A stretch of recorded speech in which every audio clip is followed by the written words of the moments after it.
Untamed is going to be untamed. It's going to be a little crazy. I want to talk to my people. I want to talk to my brothers and sisters. We can have grace and humility in how we interact with other people. Oh, hot dog, look at you. And nobody talked about what's really happening. And let's have conversations about what truth is.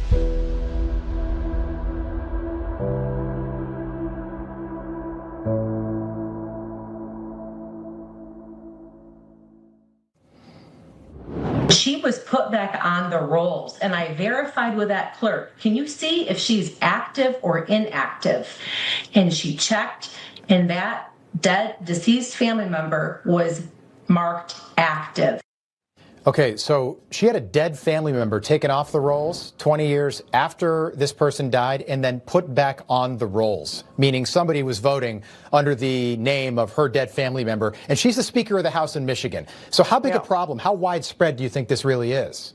Well, you know, first of all, I don't really need to quantify how widespread it is. The fact that it happens in even one case is enough for me to believe there's a law violation. And so, you know, what's interesting is the left keeps moving the goalposts. So first they said this doesn't happen or it's extremely rare. Well, actually, the review so far this last year of approximately between 50 and 60 million voter records, which states have voluntarily uploaded or we've gotten from them, has shown hundreds of thousands, over 300,000 dead people on the voter rolls, and that's just a slice of the voter rolls. And we have referred tens of thousands of potential non-citizens who are on the voter rolls. And that's a lengthier process, Rob, because we don't want to accuse anybody wrongfully. And so we have to go through checking a number of different databases, sources, sometimes court records to determine whether this person became a citizen or not. And then finally, we reach a conclusion. And if that non-citizen voted in a federal election, we're referring those cases for federal prosecution. And there are some prosecutions like that that are being worked up by my friends in the U.S. Attorney's office.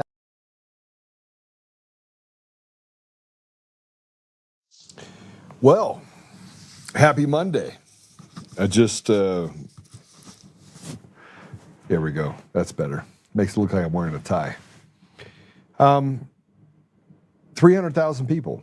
Now, they're just talking about dead voters. Today we're going to talk about a lot of things.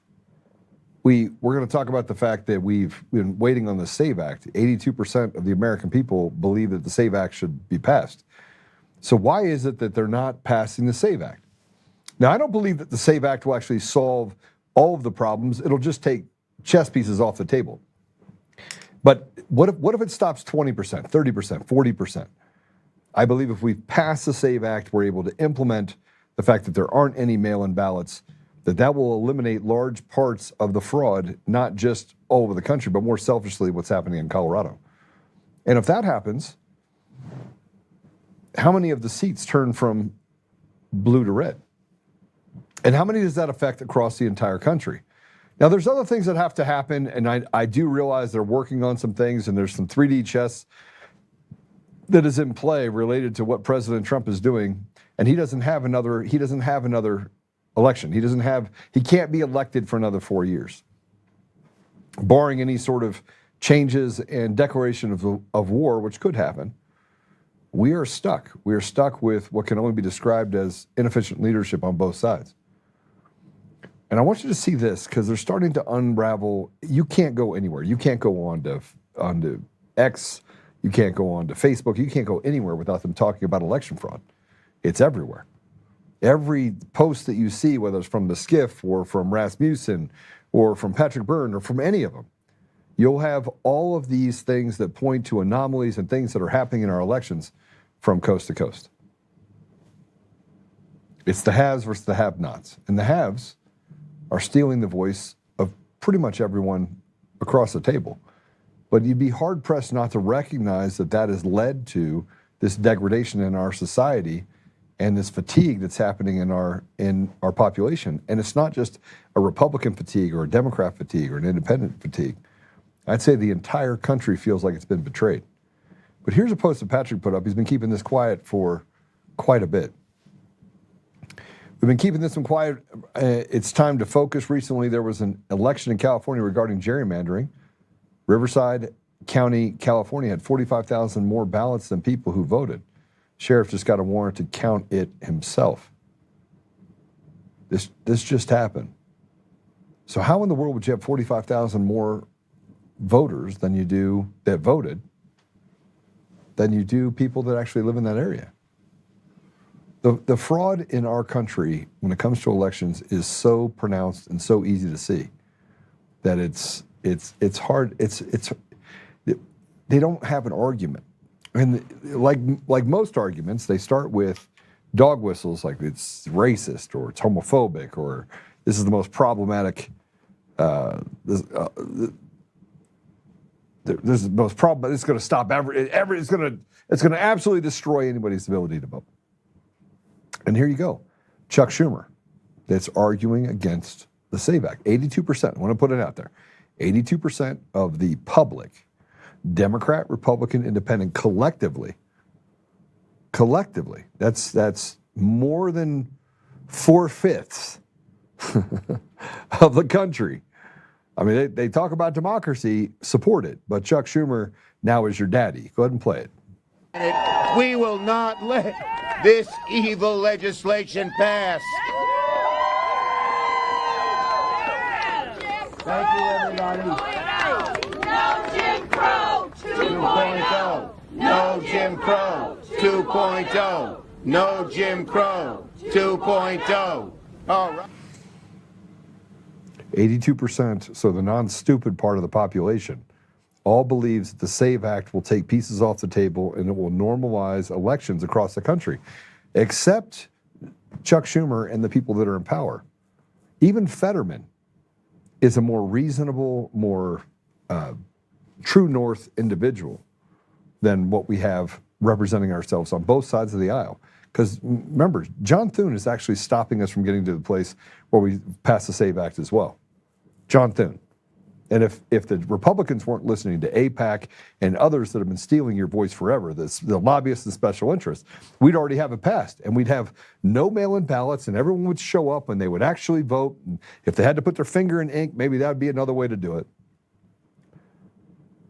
But just to show you just how bad it's getting in our country, check this out. Newsmax just publicly called for the arrest of Hussein Obama. It should shake every single American in their shoes. I hate to say this, but President Barack Obama, there is now incontrovertible evidence that he was the spearhead of a seditious conspiracy to subvert the will of the American people and overthrow the United States government back in 2016.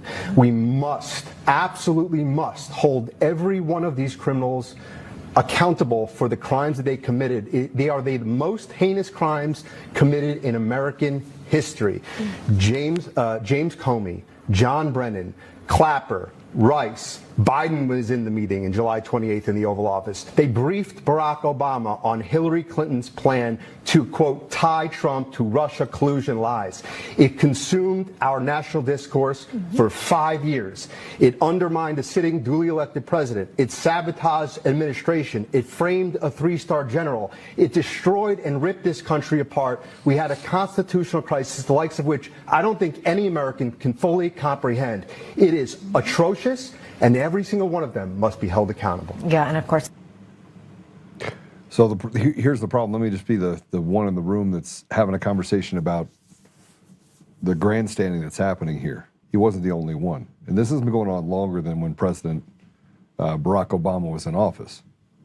It's been going on long before then. I mean, you had Susan Rice that was screwing up the sovereignty of other nations around the world. You go back to 2004 when it all started, when they were building systems to circumvent the voice of people, not just in the United States, but around the world. And you have Hillary Clinton that during that time said that the American people were some of the dumbest human beings on the planet. She even thought, I mean, comparatively, I think she was comparing us to the Somalis, that their IQs somewhere in the mid double digits. But we let this happen. Now they're going to put it on and say, okay, we're going to make Barack Obama our example, and they have enough information to put him in jail, to throw him in jail for sedition. Well, what about the voice of the American people? What about the fact that they've been stealing that voice forever? And the media has done a really good job of standing up people and saying, hey, nothing to see here. We got something going on over here. Hey, let's go bomb Iran. Let's do all this other stuff. We have another country in the middle of the Middle East that basically is using the United States as a proxy. And you could say, I support Israel. Go ahead, support Israel. You can support Israel all you want. I'm not anti-Israel. I'm not anti any country. But I'm being forced to choose. And that by itself is un-American. You know, I was driving down the street, I-25. I was driving down the street this weekend, and I was going to different assemblies for the governor's race. And I started at one part of the state. And by the way, pretty awesome. I was in a helicopter. I told them I was going to fly in a helicopter. So I got in a helicopter up in Erie. I went to Front Range helicopter tours. And Joe Mattress, the guy up there that runs it, awesome guy. I got in the helicopter, and he flew me down to go to the assemblies, landed just outside, went inside, had a speech, got back in the helicopter, and took off. So it was pretty fun. It was. I want to make assemblies great again, make them fun again. But as I was coming back down the road, I saw a sign. I saw the sign up top that says "Slava Ukraine," and he had all these Ukrainian flags with American flags. And I'm thinking to myself, piss off. I don't support Ukraine. I support America. I support my American brothers and sisters. But we somehow have muddied the water and made it so we have to support one country over another over there as if we're playing in a football pitch, which we're not. And here's something else. You got guys like Dan Bongino and you got Kash Patel, and frankly, I've kind of stayed out of the fray a little bit. I'm just going to wait my turn to see how things go. I'm more concerned about getting Tina Peters out of jail, getting rid of mail-in ballots, being more tactical about what we can do in Colorado, and kind of expanding that across the country. How do we give back the voice to the people?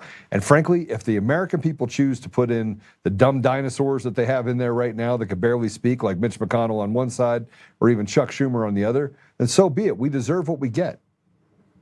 But you have to let the people vote for those people. But when it comes to our administration and the people that stood in there, Dan Bongino's, the problem I have with Dan Bongino is not Dan Bongino so much as it is that he quit on the American people. He was in there for a year and he's like, oh, I'm getting out, right? I've sacrificed enough. Not sacrificing anything, by the way.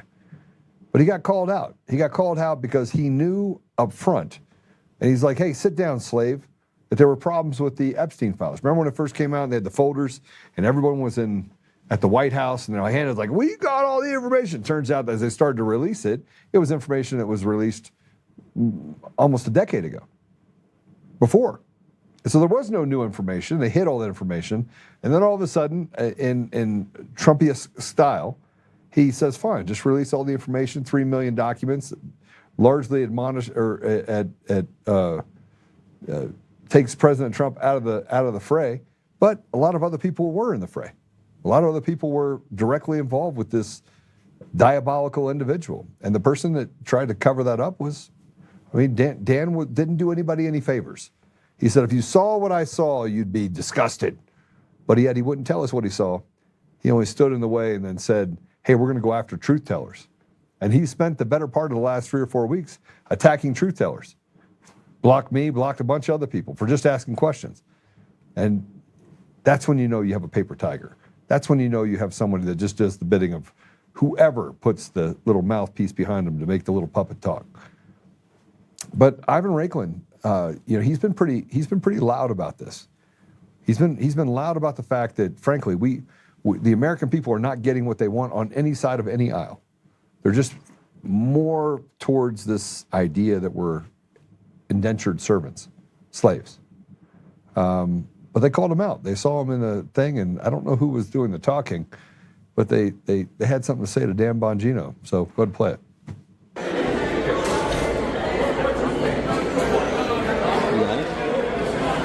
Got it.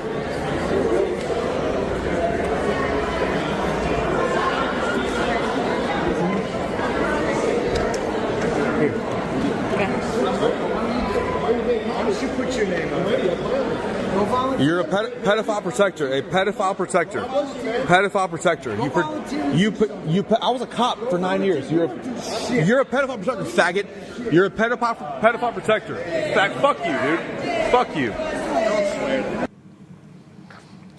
You know, I don't know who was with Ivan, but I will tell you this: Ivan put up a post afterwards. He sent it to me, but we're going to get to that in a minute. You can like Ivan, not like Ivan. You can like Patrick Byrne, say he's CIA. You could do all of those things. Everyone wants to discredit everyone else. The only people that I actually stand behind right now are the ones that are actually doing the fighting.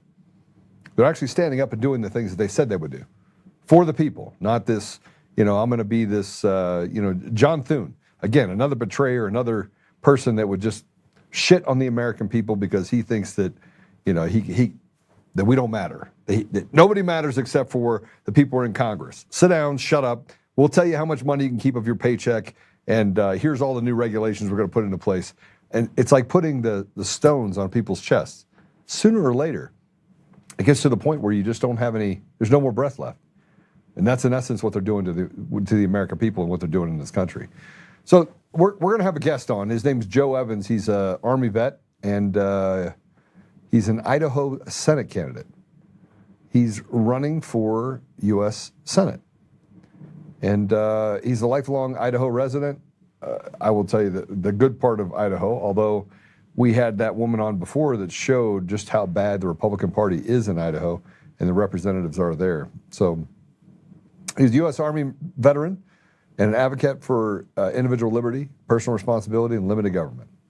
He's raised in Idaho with values shaped by his family, hard work, service, and lived experience rather than politics. He's running to provide Idaho with representation that answers to the people, not Washington insiders or special interests.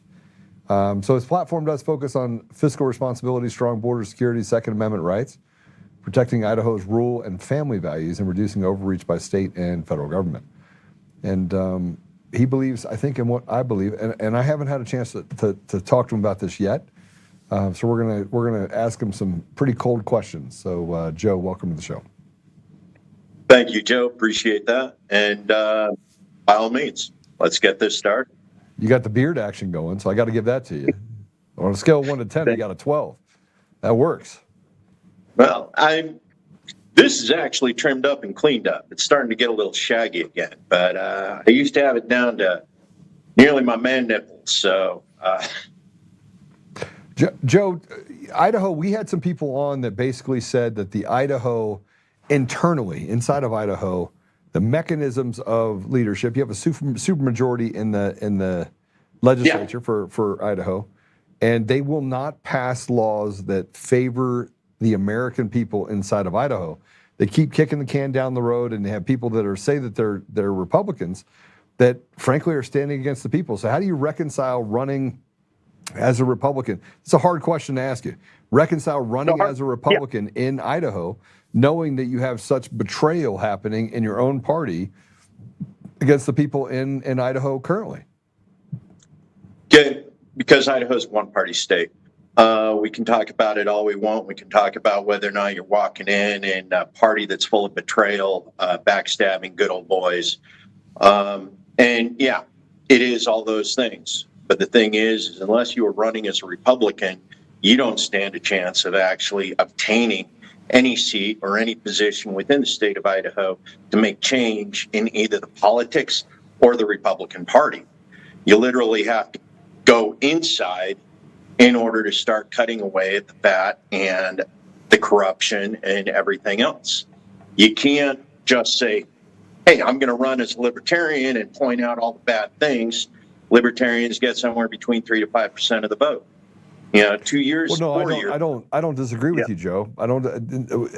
That's the problem. The problem is that if you're a Democrat, then it benefits you to run as a Republican in Idaho, and then to obstruct the ability for things that cross. We call those rhinos, but we're seeing more and more of these Judases that are not just standing against the Republican Party. They're standing things that are antithetical to being an American.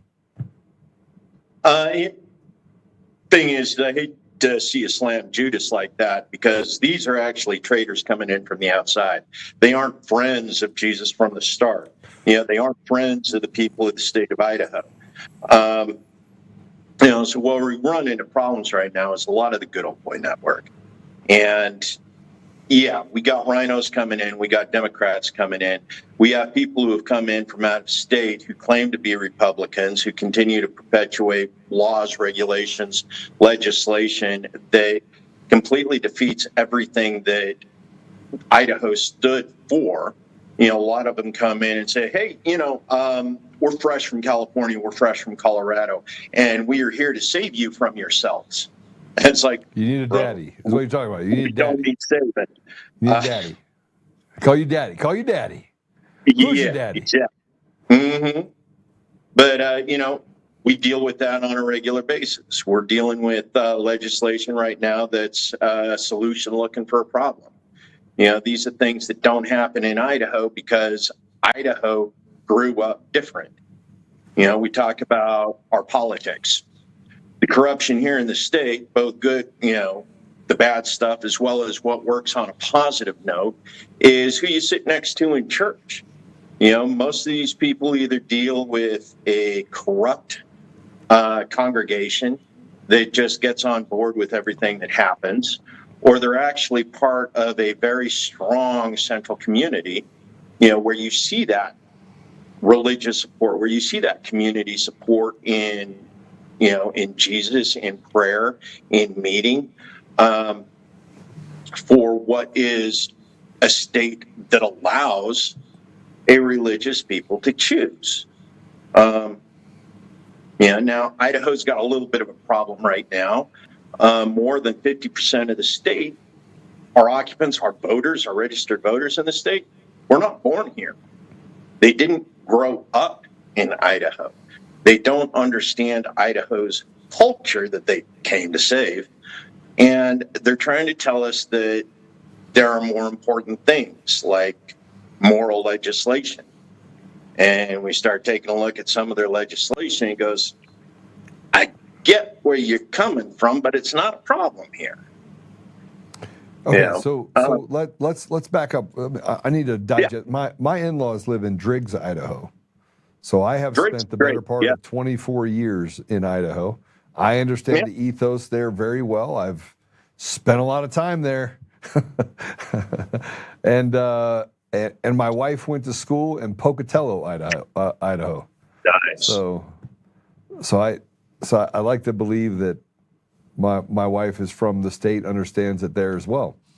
But you're right. Just a number, 27% of the people that represent you in government today at the state level were not born in Idaho. Yeah. And that have not spent a significant amount of time in Idaho, that going back over 10 years. So you have a lot of people that are actually representing Idaho that are in the Idaho House, in the legislature, that don't represent you. Or at least understand that culture that you're talking about. Correct. Okay, so who makes the rules, Joe? Who is it that pulls? I know who the one that pulls the levers here in Colorado. It's Phil Anschutz, right? I mean, Phil. Right. This is Phil Anschutz's state. Matter of fact, if there was a king of Colorado, his name would be Phil Anschutz, and I think he sits above the governors and everyone else, and gets to dictate who's going to win what. Who's the Phil Anschutz of Idaho? It's actually an interesting discussion right now because I can't really say who. If anybody, I would have to say it's probably Jim Rench, who is my opponent right now, or more to the point, his wife, who actually functions as the treasurer for both him as well as the governor of the state of Idaho, Brad Little. Who's the billionaire? Who's the billionaire in Idaho that runs things? There's got to be at least one. Frank Vandershoot is the richest man in the state. And he actually doesn't have an awful lot of influence over the politics itself. We have corporations that have more influence.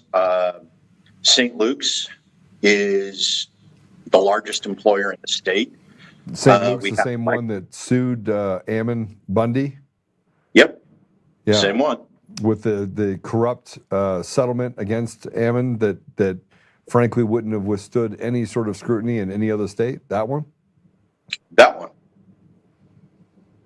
Yeah, so they're the largest employer.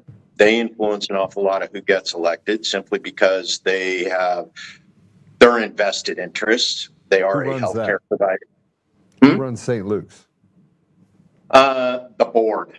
And I can't honestly tell you who's the board of St. Luke's, But considering how things are currently traded, I'd say 30% of it's probably BlackRock and Associates. Okay. And you also got the other consideration, the IACI, Idaho Association of Commercial Corporate. Anyway, their board members are literally every major corporation in the United States, and they are the leading faction within the Idaho Republican Party right now.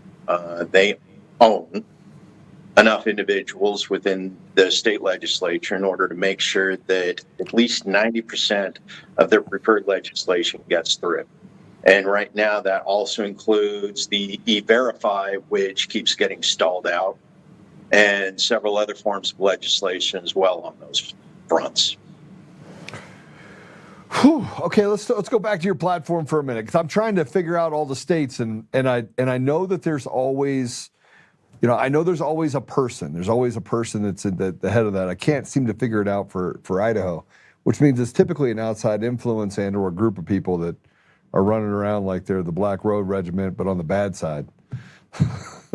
Yeah, and that's part of the problem is they aren't on the outside, but there's enough interfaces in the state of Idaho in order to keep the kingmakers somewhat hidden behind the scenes. We have our dominant politicians who seem to have a significant influence over who actually succeeds, who gets elected, whether or not certain legislation is ever seen in this state legislature, whether or not it ever makes it to the governor's desk.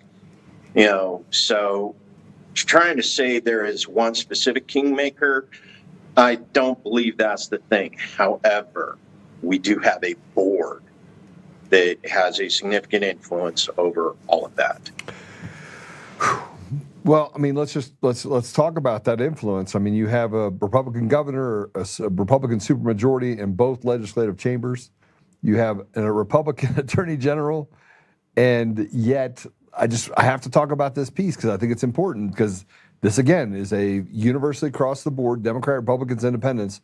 They don't want illegals here in the country that are doing bad things. They want them out. So why is it that you can't get any enforcement, any cooperation at all with ICE or sanctuary, get the bans lifted, get all that stuff? And how is it that can't happen in a state that is run by, quote unquote, Republicans? That's really a darn good question. We can go back to it over a number of different issues, but when it really comes down to it, Idaho is a slave state and always has been.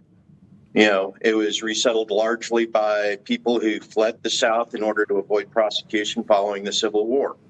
A lot of that mentality came with it. It had to change forms, but when you look at what goes on here in the state of Idaho, the state of Idaho is one of 4 states in the United States that's allowed to export prison labor. So we can reallocate them to, meatpacking plants. And the meat they pack in those plants can be distributed all across the United States.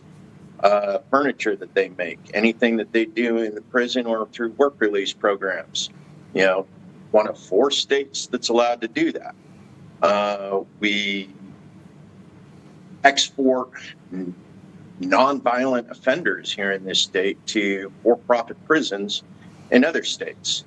I think Arizona and Texas are currently right now housing 2,000 of our felons who are nonviolent offenders, usually related to drug charges of some kind, without violence attached, and they're using them for labor and various other things in their states. So not a violation of the 13th Amendment at all. Well, it just doesn't make any sense. Make it make sense. It is the definition of the 13th Amendment. Okay, we don't call it slavery because these are prisoners that are serving their time. Yeah. Okay, the 13th Amendment allows prisoners to be used in this way. Mm-hmm. Okay, it is in the Constitution of the United States. The Constitution of the United States says you can use prisoners as slaves. Yeah. And Idaho is one of those that maintains a high criminal code in several different areas for nonviolent offenders, specifically so that they can keep using nonviolent offenders in that capacity in this state. So whether you're talking prison labor or immigrant labor, whether it's legal or illegal, fraudulent or non-fraudulent, this is a mentality among employers and the wealthy within the state of Idaho. They do not want to see their cheap labor go away. So that, and they have enough people.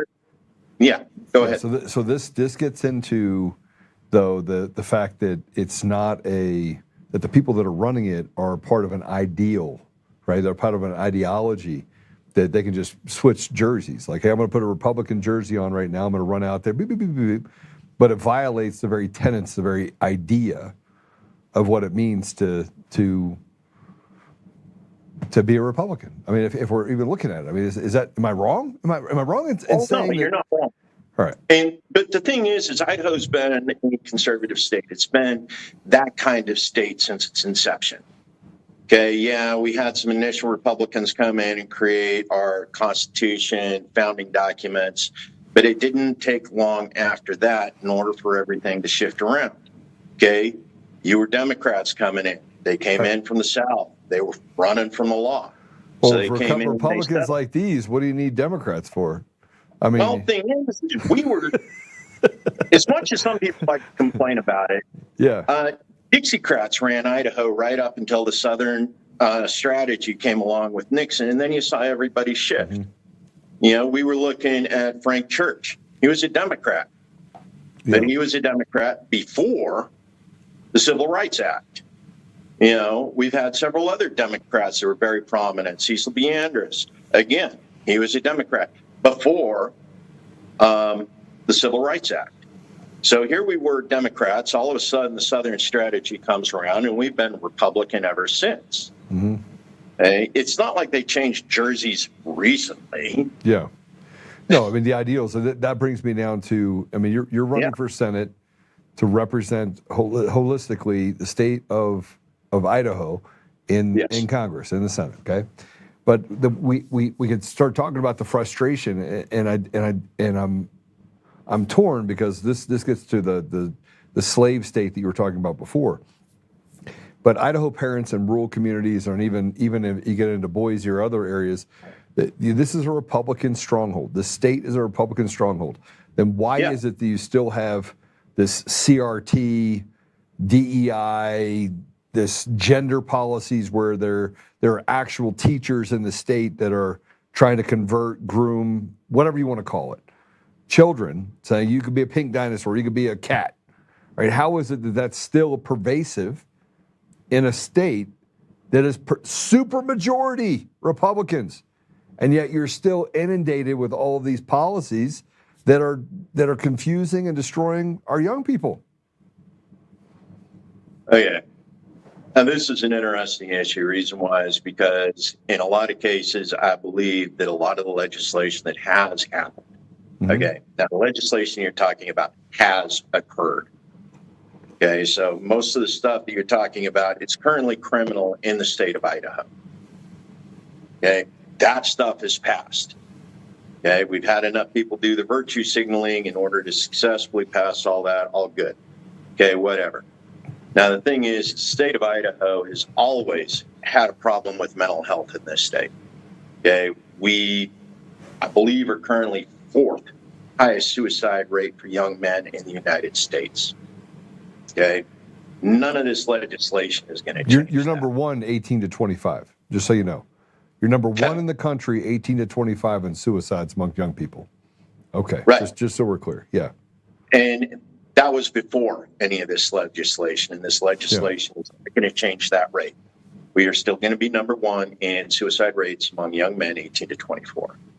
How is that possible? I mean, it's a beautiful state. I mean, you know what I mean? Oh, it's an amazing state. Okay. But a lot of this goes back to the religion that actually makes it a great state and very personable. And because an awful lot of us that grew up here as young men, the standards, the moral standards we're so high. And we're being brought up in a world where those moral standards don't mean anything. They don't apply. They don't apply. Non-applicable. Yeah, I agree with that. Right? We want to work hard. We want to do the right thing. We want to take care of our family. We want to take care of our friends. These are things we want to do. They're bred into us. It's part of our culture because of the way we were raised, it's the churches we went to, the communities that were built around us. And it's like as soon as we turn 18 and we actually get access to the rest of the world, we begin to understand all of the values that we were taught do not guarantee success in the world we're being pushed out into.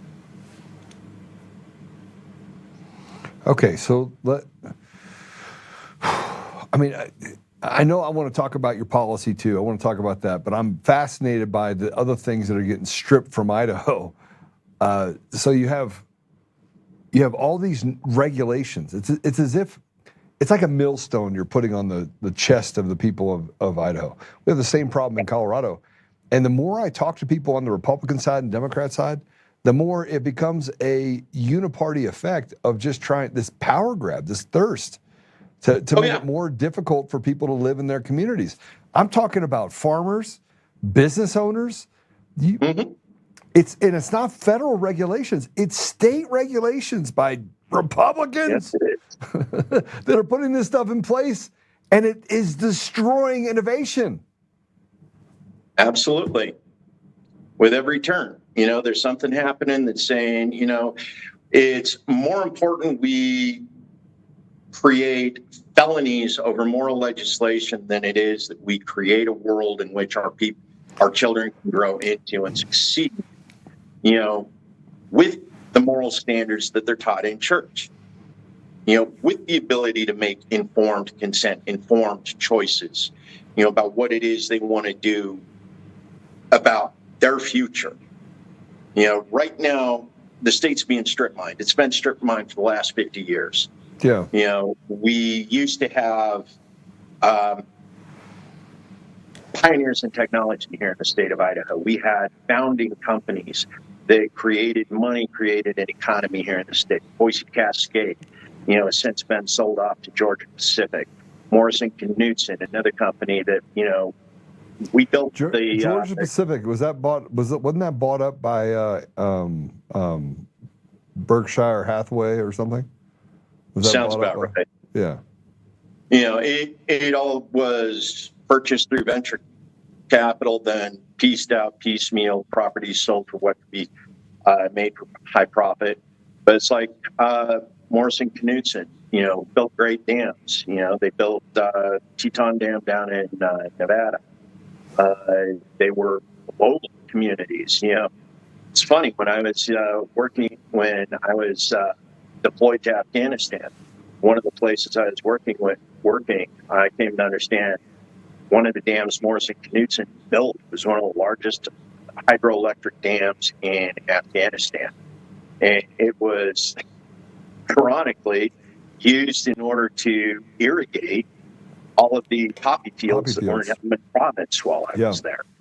Which, by the way, I don't know if you know this, but since the U.S. pulled out of Afghanistan, poppy fields that were operating at 90% are now down to less than 2%. So who was running the poppy fields exactly?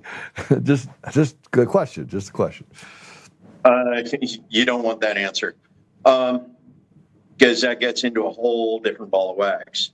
But the thing is, these companies were founded companies here in the state of Idaho. They made the economy here. Idaho kids would go in, get jobs with these companies. They'd stay with them for 20, 25 years. They'd retire with them. Around 40 years ago, they started getting picked up by vulture capitalists and pieced out. And it's like right now, we do not have a single native corporate organization here in the state of Idaho, except for St. Luke's, which I already told you it's been bought up by BlackRock, and it's just a software company that owns a hospital.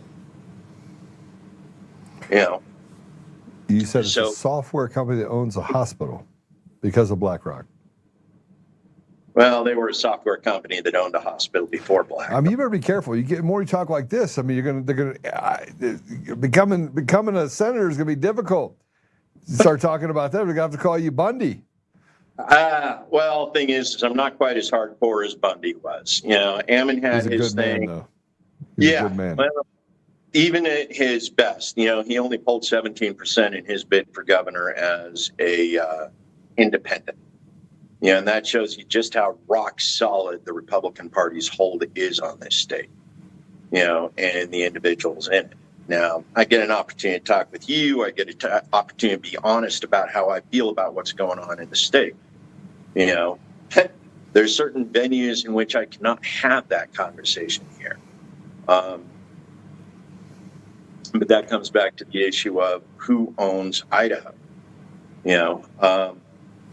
Well, I can tell you who there, and that's why I asked the question. By the way, I'm interested in understanding who's the wizard behind the curtain, and the more I get involved in this race for governor here in Colorado, and the more I start exploring other races in other states, the more I understand how the sausage is made, and that we're talking about. There's an agenda. There's an outcome. And it verily, if ever, you can become the grease to the wheel, or you can be the squeaky wheel. You know, Thomas Massey did it. You know, Marjorie Taylor Greene did it. I mean, they stood up for, I think, maybe too loud in certain areas. So how do you survive in this and do good for? And this is a question for you. How do you do good for the people of Idaho and represent them well, while still understanding the stink of the machine that is so pronounced on both sides of the aisle? It's like a butthole, right? I mean, you're just like sniffing the edges of the butthole, and it smells like shit. It keeps pushing shit out, but Democrats and Republicans are just like swarming the butthole. Well, again, like you said, that's how the sausage is made. Yeah. You know, as bad as it is, it stinks. Now, like you said, Marjorie Taylor Greene. You know, Thomas Massey, Ron Paul, you know, they've all been able to get in. They've all been able to be the squeaky wheel, you know, but the thing is the machine will tolerate, you know, 3 or 4 squeaky, bearings, you know, in the wheel. You know, it's once they start getting more, you know, right now, like I said, IACI, probably holds about 75% of the seats in the Idaho state legislature. You know, that's the pro-corporate. Now, those are the people who bought out, who come in and are basically extracting all the labor out of the state of Idaho. We no longer have a native wealth, you know, that's actually employing the bulk of the state. You know, even Frank Vandershoot, you know, extremely wealthy, was able to do extremely well, wealthiest man in the state of Idaho. You know, he's gone and he submitted for a significant number of H-1B visa exceptions in order to employ for his company here in the state of Idaho. You know, Chobani, again, farm immigration, you know, farm immigrant labor. You know, whether it's legal or not, you know, depends on who he's contracting in order to bring his labor in. All right. Well, tell me this, Joe. What are you going to do different? Who's in your seat now? Who's in the seat you're going to try and occupy? The seat that I'm currently running for is occupied by Jim Risch. Okay, Jim Risch is accepted over $2 million from AIPAC. Right? Right. Okay. You know, and that's what he's taking from AIPAC. That's not considering what he's taking from IACI in order to support their role here in the state of Idaho from the federal positions. Now, we have two senators right now. One of them sits on the banking committee, Senate Banking, and the other one sits on the Senate Foreign Affairs, the Senate Foreign Relations Committee. Okay, Jim Risch is the one who sits there. And he got to be real good friends with John McCain before McCain died, and he's picking up one of his favorite quotes about how Russia's just a gas station with an army. Yet here we are. He is supporting the current actions against Iran. He is supporting Israel's misbehavior, and he's continuing to support drawing us further and further into the idea of boots on the ground in Iran. Now, true, I may be putting words into his mouth, but at the same time, he hasn't exactly stepped back from the brink of that. You know, being a sitting member of the Senate Foreign Relations Committee, you know, he has the ability to say, hey, you know, oversight says step back. You know, he's also one of those who still continues to send $400 million to the Taliban every month. He has the ability to stop the funding to Afghanistan anytime. He hasn't.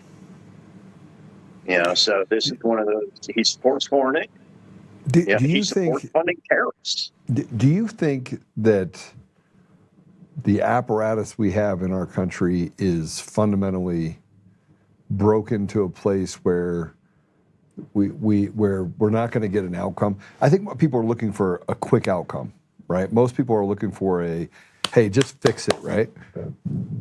Put a new tire on it, put a new wheel on it, put a new engine in it, do whatever. People are so fatigued that they're almost at that place where they've lost interest. They have no trust in the apparatus. Correct. And I've been fighting that for over 10 years now. No trust in the apparatus. Now, admittedly, I was running as a libertarian candidate previously, which is how I know they can get 5% in the state of Idaho. But the thing is each state has its one-party rule, uniparty. You know, it doesn't matter whether it's a Republican state, whether it's a Democrat state, the corruption is the same, and the money that's being taken from the citizens is still going to the good old boys network at the top. Yeah. Now, they can dress it all up in different ways, but at the end of the day, certain individuals in the state keep getting richer. Okay. So what are you going to do differently? What are you going to do differently? What are you going to do? I mean, look, I like your. I was looking at your platform before I got on. You know, you've served. You understand the elements of war, right? Most people that, you know, I spent 6.5 years over in the Middle East and Africa. I learned Arabic because I didn't want to get killed. So you obviously understand the implications of war, like the consequences. Yes. And yes. In large part, I don't believe that many people in our country do, on either side of the aisle, right? No. They've never seen a kid get blown up or had to pick up body parts or watch a kid die of a common cold.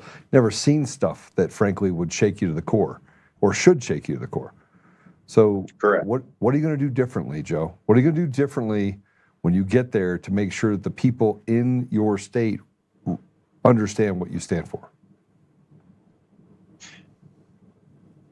Oh, God, so many things. First, put an end to foreign aid. Okay. Second, defund every nonprofit organization in the United States. There is absolutely no reason for the U.S. federal government to be funding a single non-government organization. And if those organizations go belly up, they were never a nonprofit. They were a government agency in disguise. You're talking about USAID, WHO, and some of the other nefarious organizations that have worked around the world under those guises, but really they're CIA, Doctors Without Borders, right? You name it. Doctors Without Borders, USAID, all of it was CIA funding. You know, they go in, they do some grandstanding, they make a few photo ops, they turn around, take the money, start running drugs. Yeah. Okay, let's go back to Afghanistan. Okay, during the time we were there, Afghanistan was responsible for more than 70 to 80% of the global production of opium. Okay, all of that was being funneled through CIA assets into neighboring territories before being distributed throughout the world in order to fund black operations for the CIA that were off the books. You mean the Freedom Bridge to the north? Yeah. Yeah, whatever they want to call it. They call it the Freedom Bridge, and I'm like, are you kidding me? That's like that's where all the drugs went out. It was like a pipeline for drugs. Oh yeah. During my last deployment there, 2010, 2011, working there with one of the border patrols. He was responsible for over 70% of the opium production leaving, Afghanistan. We were providing direct intel with him in order to support interdiction of smugglers that were not aligned with him. We were supposed to be doing joint ops in order to stop smuggling. We give them the information. When the joint operation showed up, the guys would be dead and the drugs were nowhere to be found. And this was stuff I was doing as an intelligence analyst. Direct feed. The colonel that I was providing intelligence to was, turning around, taking what I provided and handing it over to an Afghan general. And like I said, 70 to 80% of the opium production, global opium production, was flowing, between Afghanistan and Pakistan before it was being disseminated throughout the rest of, Southeast Asia, Southwest. It was ridiculous amounts of money that was going through. And we were doing it. And the thing was from day one, we were told to do things that were against our moral code. The bachi-bazi, come on, please. We were sent over to, guard and protect pederasts. The number of officers, liaisons who were shot up and killed because they got too close to a warlord who liked little boys. And it was the little boys who got tired of the nights they spent with the warlord who would end up shooting U.S. soldiers, U.S. servicemen, U.S. Marines. The stuff we were asked to do by the U.S. State Department, by the DOD, in order to accommodate cultural practices. Well, you're not wrong. And you wonder why kids come back broken. Well, you could argue that, but you could also argue that the reason why they come back broken is because they lose their brotherhood, right? You can hold yourself together, by the way, with a brotherhood. Yeah. Your brotherhood could be like, stop being retarded. If you have a TBI and your brother's telling you you're being retarded, you'll actually listen to your brother because he'll like, you're retarded. You're like, okay, I'm retarded. Yeah. Okay. But then you lose that connection and there's no one else to center you. You can't get centered back to that place. It's like a chasm. It's like a hole. Yeah. Yeah. It fills up with a lack of hope. All right. Well, how's the campaign going? You're primarying out your guy. I'm under 60 days right now, so we got about like 55, I think, and really it's going slow. I am an outsider, so I don't have the inside access to funds. I don't have the resources. Well, you're running on the primary, so you do have access to the GOP's email lists and text lists, right? Oh, yeah. Yeah, I got access to all of that. Are you hammering? Don't necessarily have the funds to do anything with it. Do get outreach. I do have my social media accounts, and I've started to receive some donations here since we filed end of March. Oh, so you just got into the race.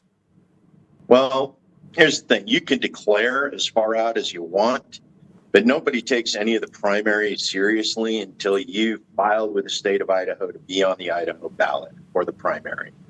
Okay. Now, in our case, that filing was done February 23rd through 27th. We had 1 week for the federal races. On the 27th, everybody actually started taking a look at the candidates, and it's like, oh, he's actually serious. Yeah. But you're like 70 days at that point. Well, I think I find the whole process to be fascinating because you, like me, I haven't put a whole lot of effort into the primary because I'm like, look, I'll pitch my case at the assembly. They'll either want me or they won't want me. I'm pretty well known in the state of Colorado. People hate me, people love me. It doesn't matter to me one way or another. More often than not, people that say that they hate me once they meet me don't hate me anymore. Peter Boyle's perfect example. Guy's been in the air for 30 years. I go sit down with him, and now we're buddies, right? We'll go have coffee and ride motorcycles together and just hang out because he's a great guy, and he's like, man, you're the opposite of what I thought you were. And so, I mean, look, I think that you have to take you have a caucus system in Idaho? No, we will not be using the caucus system, and hopefully they'll be done with that by the end. This will be a ballot. There will be early voting. There will be people able to go into the polls day of, register as a Republican, pick up a Republican ballot. And currently it's... You're a braver man than I am. I mean, I'm doing the assembly program because that's what we have. We have the caucus, we have the assembly. I think that the representatives in that place can pick, but I just don't trust the election systems because they're fraudulent in every state. We've actually done pretty good here in the state of Idaho. So Phil McGrain and before him, Warren Steny, they were our secretaries of state, and they've done an extremely good job of making sure that the system here in Idaho is auditable as well as accurate. They do a purge, almost monthly. Anybody who's not voted or registered to vote in the last 2 years gets cleaned off the rolls, and you actually have to actively go in order to get back on the rolls. So it's not like you can just sit an election out and be able to vote, 5 years from now. Right. You actually got to go in and take care of your registration. And whether you carry an ID at the polls or not, you still need an ID in order to register to vote. So you're one of the most sane states out there, besides the mail-in ballots, which I think you should throw all in the trash. There should never be a mail-in ballot. To me, mail-in ballots are. I get that. Except for if you're incapacitated, you're in a facility, you're handicapped. Those people should be given. And if you're in the military, the UOCAVA system is total shit. There should be a way for them to actually get their ballots recorded if you're in the military. And right now, that system is largely flawed. Oh, it's broke. It's broke. Yeah. Yeah, that is the one system that's broke, and it shouldn't be. It's the one system that shouldn't be. Right? You're out there risking your life. Hey, who do you want to be president? Ask anyone except for the people that are in the military. Honestly, that's about the way it goes. Our ability, while deployed, of being able to get that absentee ballot into whatever state, right, is so screwed up. I would agree with you fully. All right, give me your last pitch. How do people support you? How can people that are listening to the show support you? And give me your final pitch of beating the ass of the rhino that's currently in the office. Okay, I'm Joe Evans. Go to ID Joe for Idaho. That's Idaho for Joe at Twitter. Go to Joe Evans for Idaho.com. That's my webpage. You'll be able to go there, take a look at my policies, my procedure, my platform. In its entirety, a little bit about me and who I am, who I was, where I've been, and what I've done. It's pretty impressive, actually, guys. Pretty impressive. Very impressive. Thank you. I still want to arm wrestle you just because I think I could beat you, maybe. And I've been at the top. I've been at the bottom. I understand just about every place you could be at. And I'm here to represent the residents, the citizens of the state of Idaho. Idaho first, America only. Yeah. We need to take care of ourselves before we take care of anybody else. Because I agree with the that. house cleaning starts at home. I agree with that fully. Yep. Constitution first, Constitution always, limited government. We're going to start looking at an Article 5 constitutional assembly here sometime soon. And if we can't honor the Constitution that we were given in 1786, we are not entitled to modify the Constitution in any way. Yeah, I don't know where we're heading, but it's I like the fact that we're speaking this way and we're trying to create better solutions for ourselves. But the grip that is in our country of politics has gotten so perverse and gone so down the slope that it's very difficult to see the bottom of the barrel. It's just really muddy. So I pray you get in. I pray that you continue to beat the drum. And Joe, thank you for your service and thanks for coming on. Appreciate you, brother. Thank you, Joe. Looking forward to seeing how this turns out. You take care. Stay safe. All right. God bless you. Yeah, no, look, he gets it. Without reading through the lines, he absolutely gets every bit of it. We're going to take a quick commercial break. When we come back, I'm going to talk to you about a bunch of other stuff. We're going to talk to you about schools and, you know, that it's. We're going to talk about Colorado a little bit. We're going to just kind of focus in on what's happening in Colorado, so that everyone else in all these other states, you can know how blessed you are for the ridiculousness and the retards that we got to deal with here in Colorado. And these people have left the people behind largely. And I said that today, man. I did a 28-minute video that they'll upload. It's on Facebook. I'm going to pull it down and put it up on the other platforms. But, you know, Democrats, independents, and Republicans, they're all the same, man. And I know some of you are like, no, Democrats are retarded. No, retards are retarded. We got plenty of retards on the Republican side. Plenty of them. Right? But most people are very sensible, just want life, liberty, pursuit of happiness. I got a lot of Democrat friends.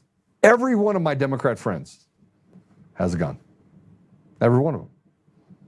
You know, there are some sensible Democrats. And, by the way, I think like 40% of my Democrat friends voted for President Trump. All right, let me say that again. I had this conversation with my friend, and I was like, look, Mikey, bro, who'd you vote for? And he goes, bro, I could not vote for Kamala Harris. And he goes, nobody was down with that woman. She's terrible. And I go, who'd you vote for? He goes, I voted, you cannot tell my wife. And I was like, okay, I won't tell your wife. Who'd you vote for? He's like, Trump. And I was like, that's my man. And he's been the one to yell at me over the last 6 years, right? We now are back being friends, but he told me to lose his number. One of the few people that told me to lose his number. There's no election fraud. Now, try to convince him there's no election fraud. He'll be like, you're a retard. And he doesn't care what you are, Democrat, Republican. He's finding his voice. A lot of people are finding their voice right now. So I'm going to, in this commercial break, I want you to consider something. I want you to consider the fact that if we as people can come together and set aside some and really start having conversations academically, institutionally about what the people need, I promise you they want nothing to do with the Democrat or the Republican idea of what it means to be an American, because it doesn't, neither one is lining up. President Trump lines up because he just says, I want to give back to the people, just here. Remember what he said in 2016? He's like, what do you have to lose? He's talking to black people. What do you have to lose? Like, the Democrats have nothing but shit on you for the last, 50 years. You want to talk about Jim Crow? Man, where do you start? It's a desert. They don't even have food. They have a 7-Eleven that barely is open if somebody didn't go and rob it. All right, think about that. We'll be back in just a couple minutes.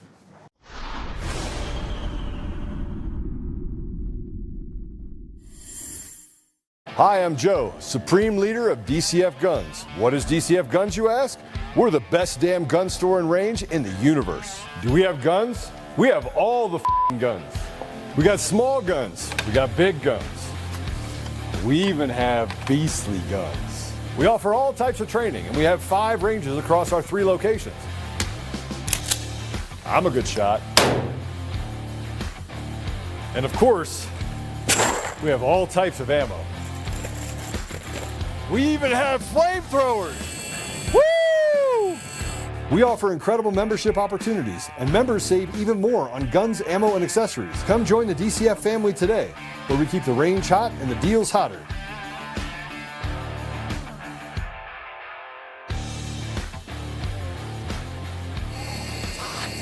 It's hot.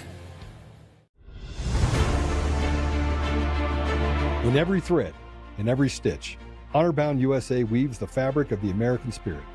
It's not just apparel, it's a testament to God, family, and country. At Honor-Bound USA, we're a family of patriots who put our faith, family, and America first. When you visit our website, you'll find a line of products that embody our commitment to pray, stand, speak, and act. As the official site for the Untamed podcast, all of our products proclaim speaking the truth with courage. We also have the powerful documentary from Professor David Clements, Let My People Go. Identify yourself as one of the few who are willing to stand for what they believe in. Join the Honor-Bound USA family today. Wear it as a badge of honor, commitment to the values that shape us, and a pledge to the bright future we will build together. Because when you're honor-bound, you're not just wearing a brand, you're embodying a lifestyle.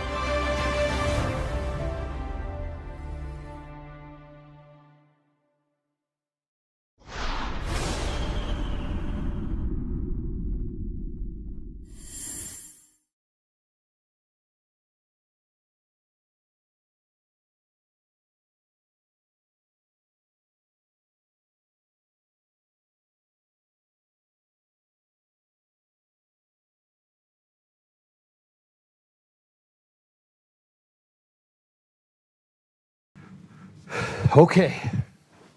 All right. So can we talk about what's happening in Colorado a little bit? Let's first start talking about, before I go into all this stuff, let's talk about this video that I put up. And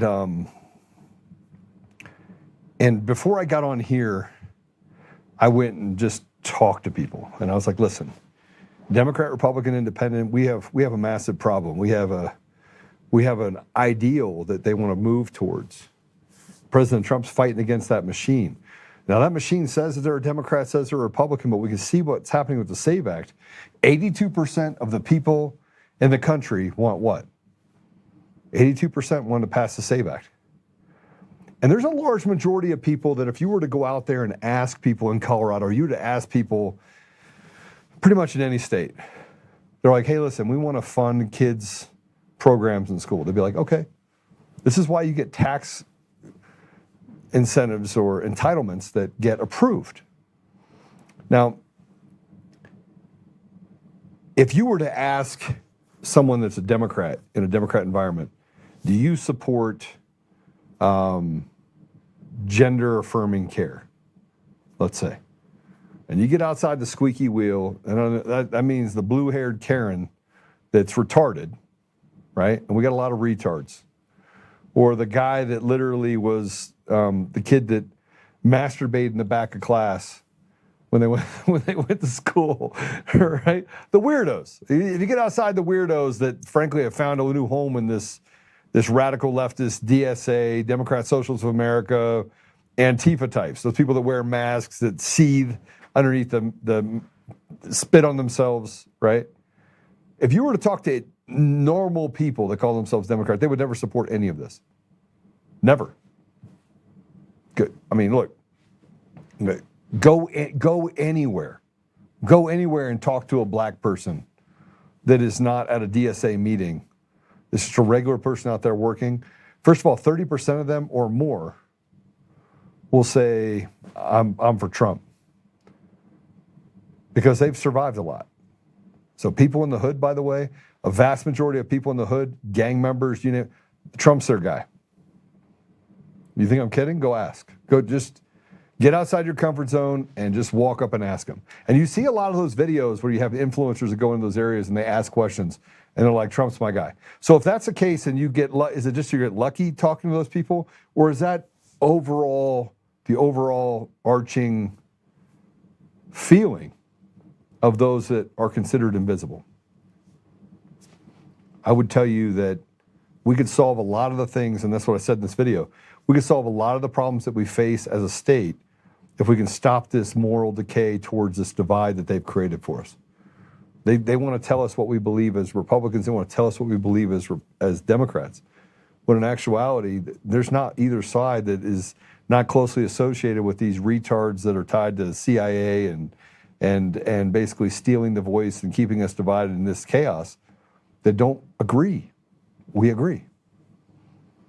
And if it wasn't the case, then why is it that you have to have a handler on the Democrat side that has to walk in and have a conversation now with the Democrat Socialists of America and negotiate that in Colorado specifically, because they're so far off the reservation that they feel like now they're in power, there's nothing you can do about it. That's what's happened right now.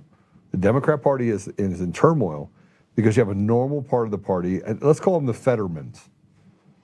And then you have the outside of the party, which are these radical leftist, Soros-backed individuals, and there's a lot of them because they came out of the same, cooking school.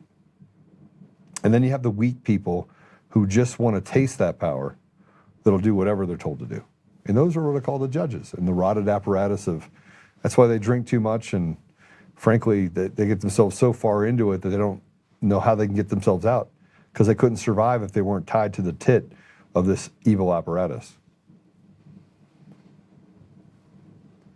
But here's something that I wanted to hear this cut. This was in Colorado, and this talks about the government, and I want you to listen to it very carefully. It's super important. Play it. Government doesn't produce money, it just takes it. This year, like several others, but probably more so this year, has been overshadowed by our budget issues. And it's amazing how many bills we get that have a zero fiscal note.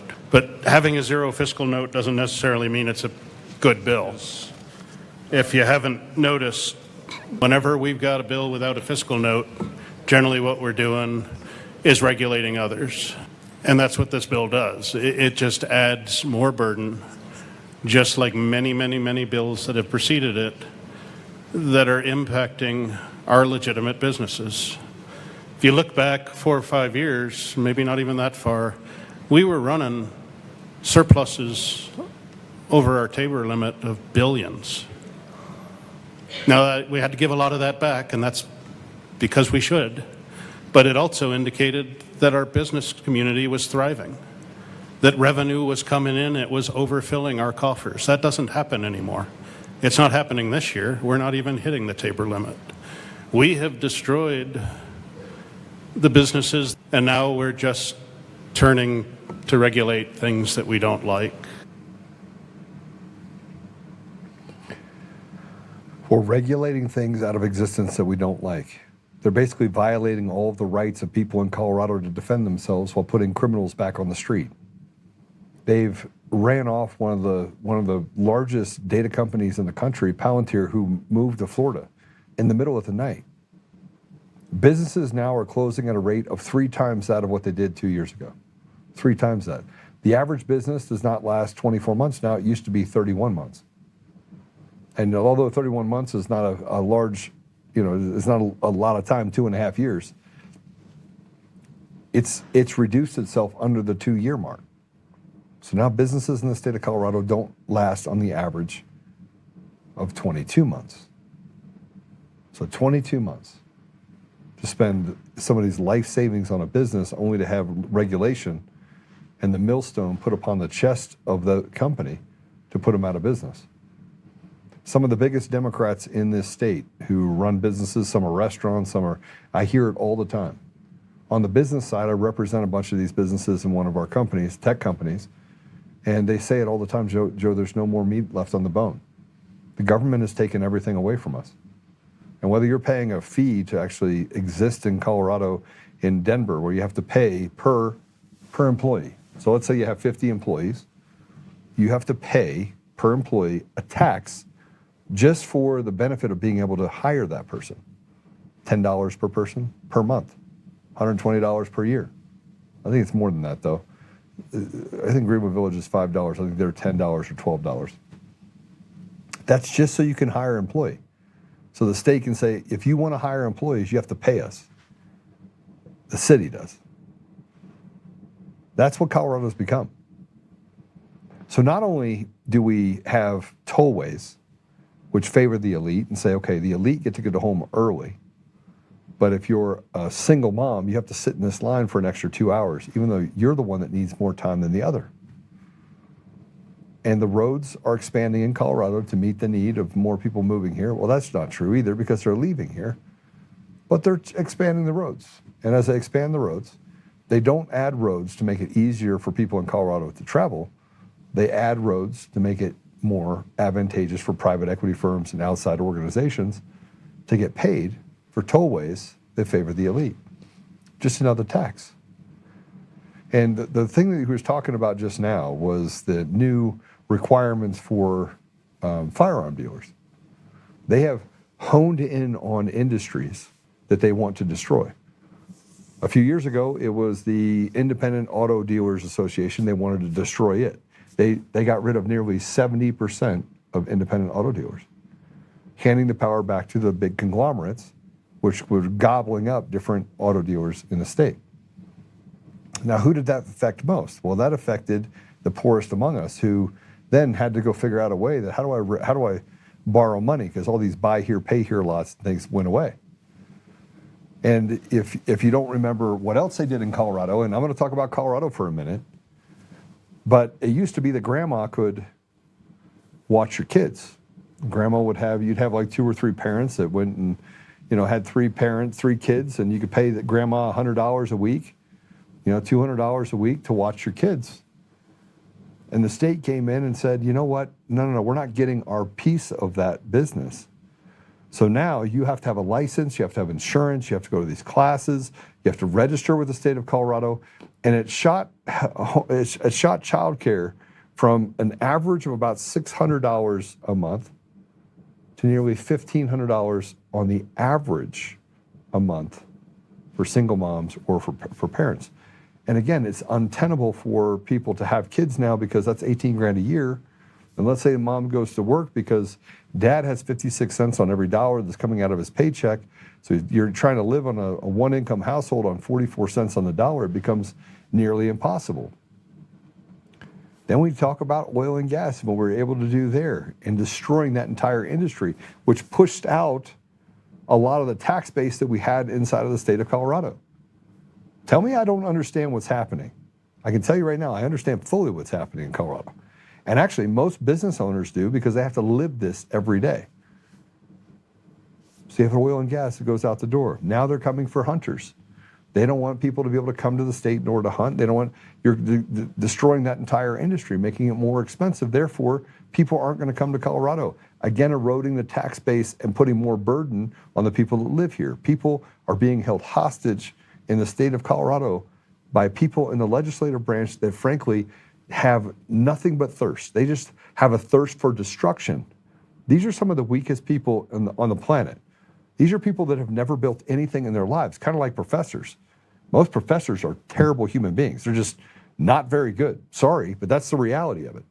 I think adjunct professors that work in the real world, that go into the university setting, but have no ability or desire to actually get to make tenure. They just want to be there to help out the young people. They're probably the people we should have giving advice to young people, but they're not.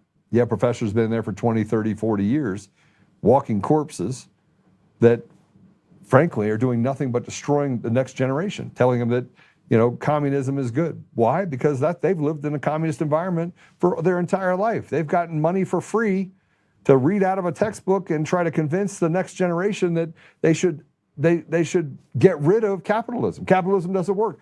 Well, capitalism can't work if you're not following a capitalistic society, which is where we are right now. We are in a consolidation age where the biggest businesses that are consolidating now they can't even survive. That's why you saw Palantir leave. That's why you see companies that have left the state of Colorado based on overburdening regulations. That's why some of the biggest restaurateurs in the entire state, if not the entire country, are slowly but surely winding down businesses in Colorado and getting out and going to places like North Carolina that are relatively untouched, still stained by this radicalist ideology. But at least they can survive a little longer in those environments. You see what's happened to the firearm industry, where a vast majority of people in the state of Colorado own and carry firearms, are now becoming victims in their own environment, where they're seeing that you're not even allowed to have a castle doctrine. You're not even allowed to protect yourself in your own home. The likelihood of you being arrested if you have to brandish a firearm in order to stop a crime from being committed is nearly 100%. It's like 98.8%.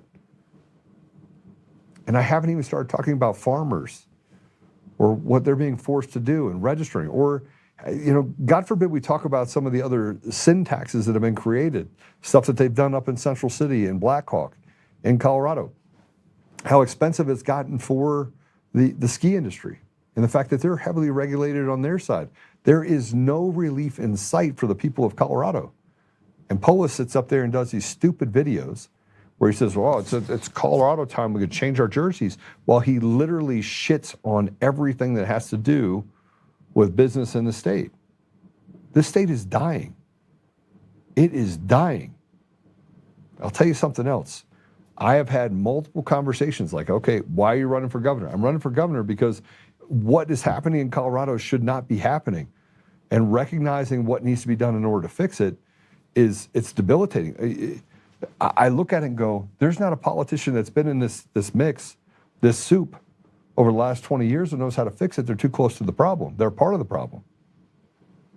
And the things that we just talked about, let's add to it. What other things do you want to talk about? Education? Well, over 60% of the education environment, the budget, goes towards administration. That means 40% or less than 50%, again, is left to the benefit of the children. We still don't have the ability to have vouchers. We still don't have the ability to overfund or hand back some of those dollars for homeschooling to those children so they can have equal opportunity in their educational environment. We haven't addressed it. We haven't addressed any of those problems. We just let the pig get fatter and fatter and fatter while we starve our children, quite literally. And you'll see these issues that come up, these mandates that come up that says we're going to change the mills on property tax. Property tax is 3 times that of what it was just 6 years ago. 3 times.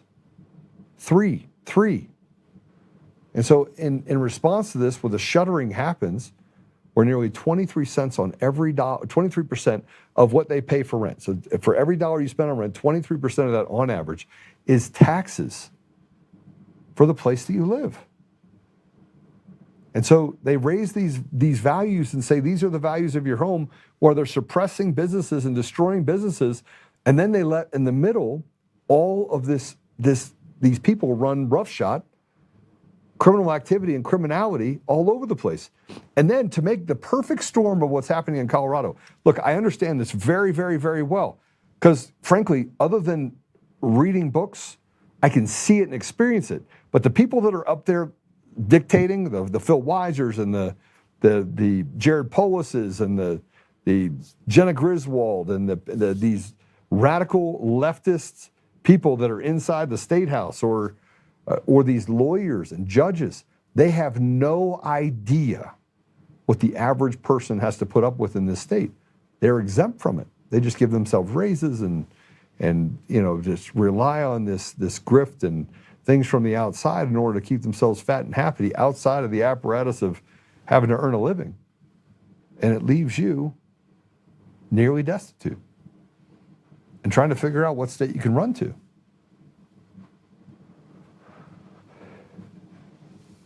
We're in trouble in Colorado. We're in trouble. And the more reports I read this weekend, I just went through and read some more reports. I had some meetings with some other candidates. I wanted to see, what the taste was from those other candidates for running. Like, why are you running and what do you plan on doing?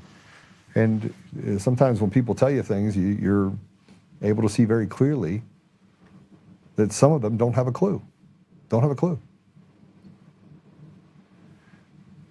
The state of Colorado, in the next 5 to 10 years, if we don't take it back from a Democrat, Republican, Independent, if we could set aside all those little football teams, make our own football team, we'll call it the Colorado, make Coloradans great again, whatever you want to call it.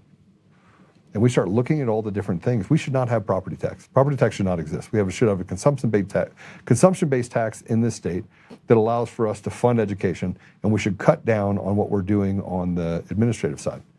And if we don't do that, people are going to leave, values are going to diminish, houses are going to go into foreclosure, people aren't going to be able to pay their bills.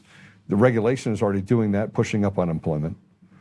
Companies are leaving the state at a record rate. I mean, this is a real problem. Farmers are closing up shop, electing for CRP, and saying, "Look, I don't want to. Just give me money to have my land sit empty." And the poor in the state, they can't move anywhere else. So you're turning the state of Colorado, this beautiful state, into a tourist attraction, tourist trap in the mountains, and a poverty trap in the foothills. That's what's happening in Colorado. But we don't have an ocean, and we don't have imports to come in that can save this state. You don't have it. You have a landlocked state that will turn into the equivalent of Sudan, or, I mean, if we're looking at a state that is a state of poverty, you've already stripped it of its natural resources and said you're not going to allow oil and gas. Now you're trying to take away natural gas. You haven't negotiated on the water rights that you have, and when we have a season like we just had, we're going to be in another place where the people of Colorado are going to be forced to carry the burden of a drought cycle that is untenable as we pass more water downstream to Arizona and California. 24% of our kids, 23% of our kids graduate proficient in anything. Our education system's falling to the wayside. The trade schools are nearly non-existent. Teachers at a record rate are being arrested for crimes against children. 39 in 2025, 27 so far this year. 27 arrested for crimes against children. 27. And if you're listening to this about Colorado, I mean, you really should be. And you're like, Joe, why are you so calm about this? Because I think the first time ever is that I see it and I'm like, all right, let's just work the problem. I don't see it anymore as a Democrat versus Republican. Because the more conversations I have with Democrats, the more reasonable they are, and the more thirsty the Republicans are just to get in positions of power and authority, and they have no answers for it. I mean, I asked two of the gubernatorial candidates in Colorado, what's your answer for this? And they're like, I have no idea. Well, that means you've never, ever been in a position where your people would go hungry or you go hungry, where you had to pay your people before you paid yourself, where you had to look at opportunities for the people around you and gone, oh shit, we're in trouble. Because we're in big trouble, $1.5 billion shortage in Colorado. And if you live in a different state, your state's probably facing similar things because Republican or Democrat, they don't know how to manage money. Because the consequences of them not managing money and going into a deficit, they've now learned that the people don't have any power. They have this thing called the judiciary that's rotted to the core that can cover up their crimes, and then we can just tax people to death. But when you're already at such a high tax burden like you have in Colorado, there's nothing left to take. You've taken all the fun out of the game. And businesses are not only failing, they're failing at a rate that, frankly, in the next 3 to 5 years, like if I don't make it into the governor's office, or we don't have a Republican goes in the governor's office, or at least someone that can be sensible about it, why would I stick around? I've been here 30 years. Why would I?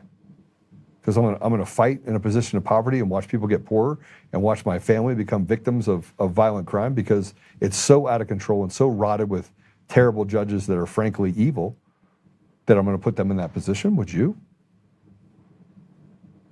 Now you know why I ran. So here's a report, by the way, that I want you to show you just to add to this, because I didn't even talk about this yet.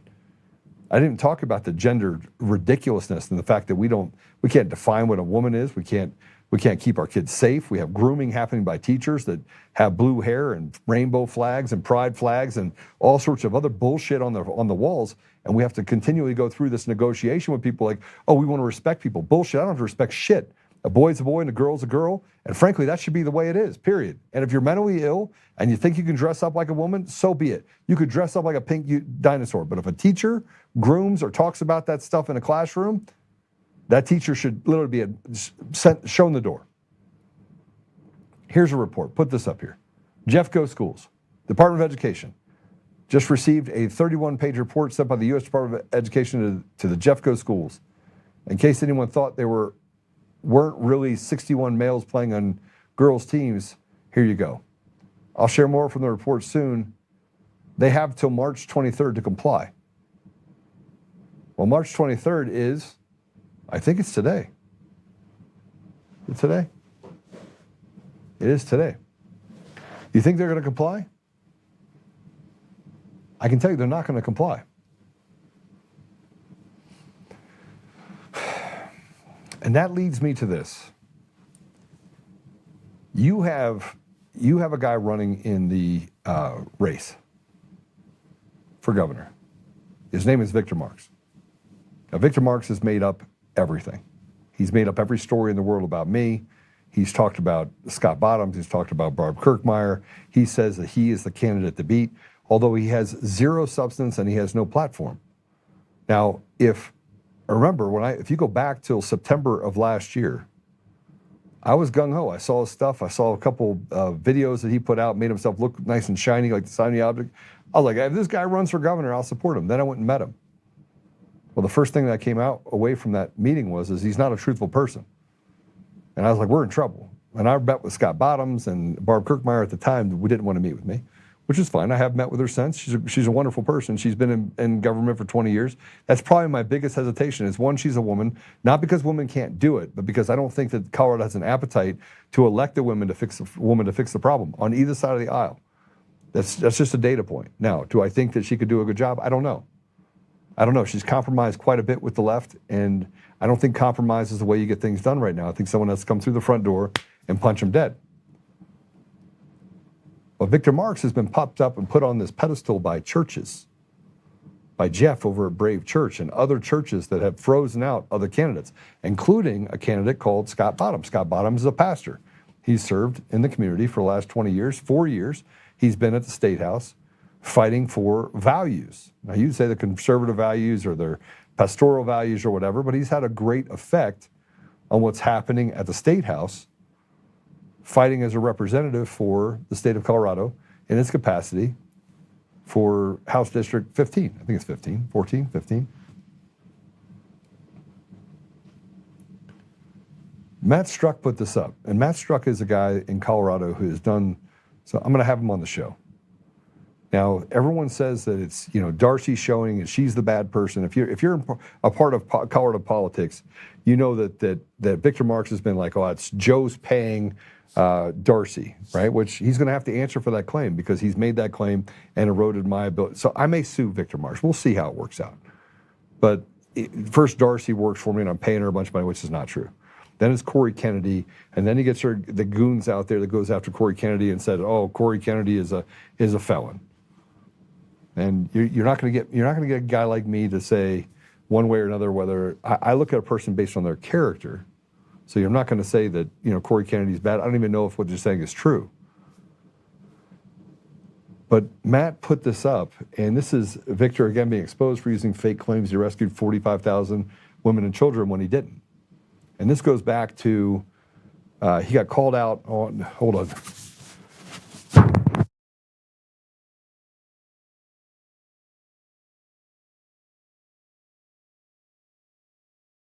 I did not want to sneeze on you. Sorry. But Victor Marx got called out on the Big Timber Lodge by Nick Rogers. And then right after he did this, it's like a plane flying in midair, Victor Marx had to change up all his social media. Now, I did come out at the assembly and I was like, look, if Victor Marx ends up being our candidate, I will support him. Right? I did that in Douglas County. Why? Because I don't have an appetite for anyone on the left. I don't think Victor Marx is much better. But the other thing that started to play out is Victor Marx raised $1.6 million under this claim that he saved 45,000 people.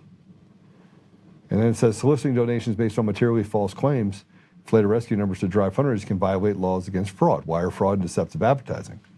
Our entire FBI rescued 6,200 children. How many children did Victor Marx actually rescue? Well, he didn't rescue any. And this is where you get into Victor Marx, and he says, is Victor Marx dangerous for Colorado? Side note, local conservative radio host. By the way, this guy, Jeff Hunt, has done nothing but just badmouth me in every way, shape, and form. He sits on this Jeff and Bill show, and he runs his mouth. And when I went on with Peter Boyles, he called Peter, he's like, yeah, he's probably going to talk about me. And I was later talking to Peter, and I was like, Peter, I don't even know who this guy is. But Jeff Hunt, for unknown reasons, not allowing legitimate questions to be answered by Victor Marx. So there's a bunch of things that are happening all at the same time. You have pastors that, frankly, have not looked under the covers and have not questioned the veracity. Look, a lot of things have. The fact of election fraud, they've come after me with both guns, barrels going. But Jeff Hunt is now the guy that is the proxy for Victor Marx. And what Matt Struck did is put a couple of examples there. And it says, is Colorado being set up to be destroyed by the left in November? Now keep in mind that the Governors Guild, the National Governors Association, usually puts money into races. They put money into races for governor.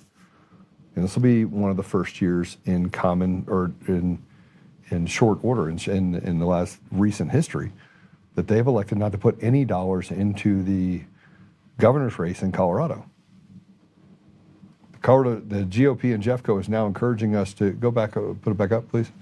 Is now encouraging us to be calling out the Republican candidates on the spot in Colorado that cannot win.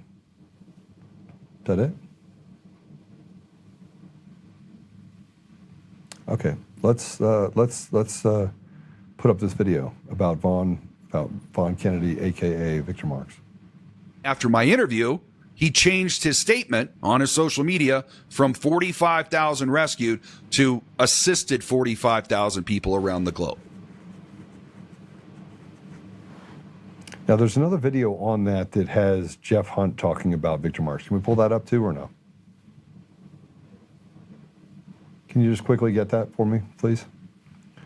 So, and there's some other pictures. Can we put the pictures up real quick, or can we just put it's on the post? So we can just put the post up and then we can look at those pictures. You can just do it while it's up on things. Put it next to me. So this is more than 6,200 children have been located over past year. This is the FBI talking about it. And what's the other one? One more picture. Oh, we're gonna need both those videos, because that is my friend right there, Rich Wyatt. And I don't know if you guys have seen, what was the name of the show? Gunsmoke, where the guy that owned the gun store in Lakewood, Colorado, was all over. It was a show. I mean, he'd get on a helicopter and go out and blow stuff up, 50 cals and things like that. Anyway, Rich Wyatt served, I think, 3 years in federal penitentiary for some things that he did. He got caught up in a deal for having guns, and it was he's a good guy. He's a good guy that got caught in the system. We have those videos yet?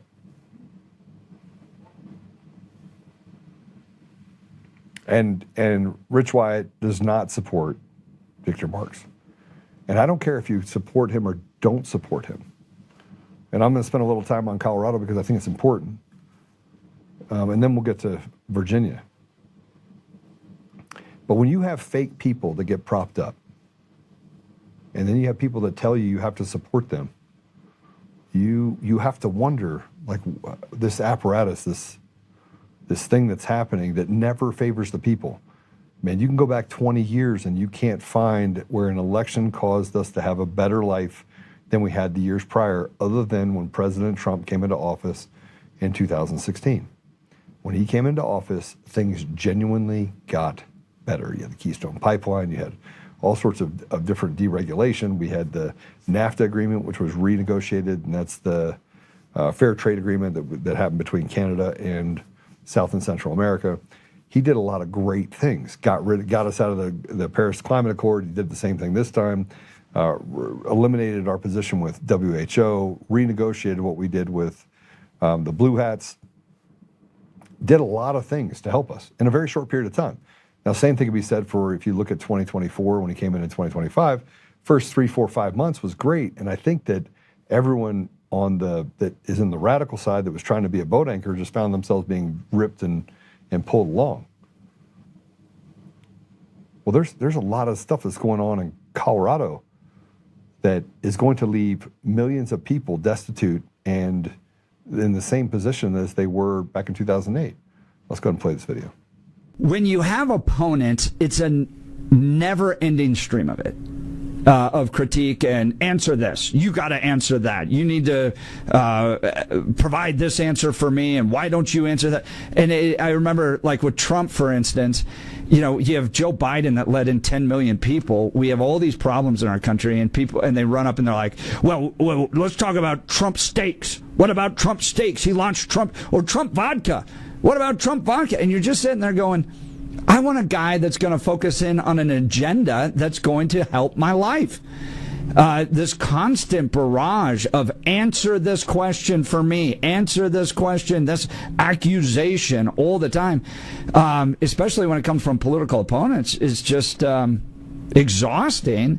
And frankly, I like a candidate that's going to, address what needs to be addressed, but I don't need them to spend every event talking and answering a political opponent's accusations. I want somebody that's going to provide a vision to solve problems that are in my life. Victor, what's your response to that? Well, I agree with you 100%. I kid you not, that's how he answered. That's all he answered. That was the end of the answer. There was a long pause afterwards, and that's it. We had the other video of Rich Wyatt. All right. At the end of the day, the reason why I'm having conversations with other candidates is because I want us to get in a unified forward deal that favors the people. And we have to do this in every state. I was pretty upset over the Hope Scheppelman deal and the fact that she dropped out of the race against Jeff Hurd. I get it, though. I get it. The devil you know is better than the devil you don't know. We can negotiate through things that happen in Colorado. I think Hope would have been really good for the state, but I'm going to use the terms that I know President Trump probably used. I'm fucked if you win, and I'm fucked if you don't win. To Hope, as they negotiate her out of this. If you guys don't know, is that she was in running for the representative seat for Congress that is now occupied by Jeff Hurd. And go ahead, you got it? All right, let's play it. It's $60. It's a wonderful lunch, and we have a great time. I'm not even sure who we have speaking at the bar. Kirkmeyer, I think 2 other people.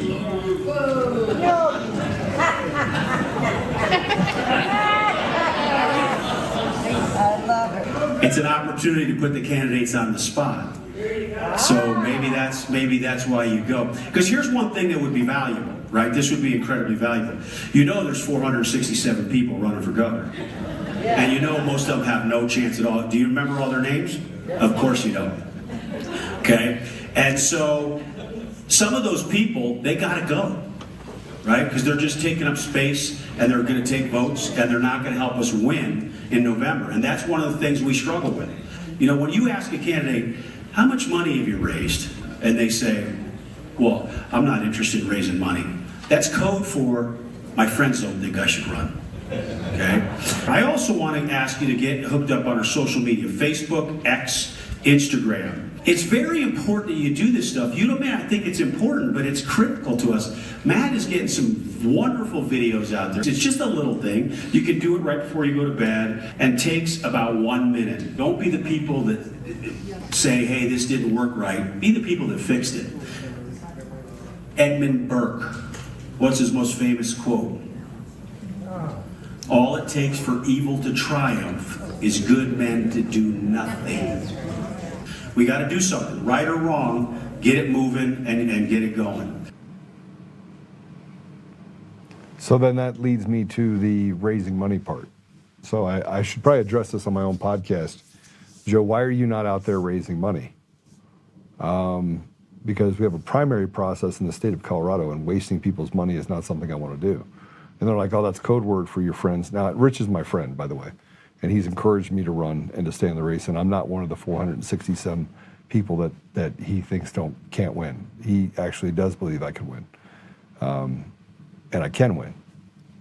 Now, with that said, I think we're powerful together. I think there's going to be a conglomerate of people that have to come together. But as a result of this, I'm going to go through the assembly process, and I'm going to self-fund up till the assembly process, other than the people that are gracious enough to say, okay, I'm going to give to you for the primary process, which is fine. They know that every one of the people that's actually given me money knows that my commitment is to the people of Colorado. I've spent the last 6 years doing that, and my commitment is to the people in this country, nationally. And I know what the hell I'm talking about. I just spent the last 30 minutes telling you about it. But I'm not taking advantage of my people inside of my group, and I'm not using an NGO that says that I rescued people to go raise money for my gubernatorial candidate as Victor Marks did. I'm not doing any of that. What I'm trying to do is be a good steward that says, okay, now that I've gotten through and I have the people's support in Colorado, the next step will be, now I need your help. I'm not there yet. And I think that that should be the one thing that we actually do, which is talk about what people can and cannot contribute and whether or not they can or cannot win. Well, that's the dumpster fire of Colorado, so I can get away from that now. Now, I want to show you this. This is Virginia. Whew.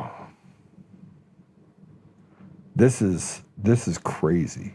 This is in Tyson's Corners, a Virginia mall. This is right outside of D.C. It used to be 75% white in the early 2000s. Now, I don't care if you're white, green, yellow, or purple, but take a look at this now. This is in 2026. All right, everybody, so I'm here in Tyson, Virginia, right outside of Washington, D.C., and this is what it looks like.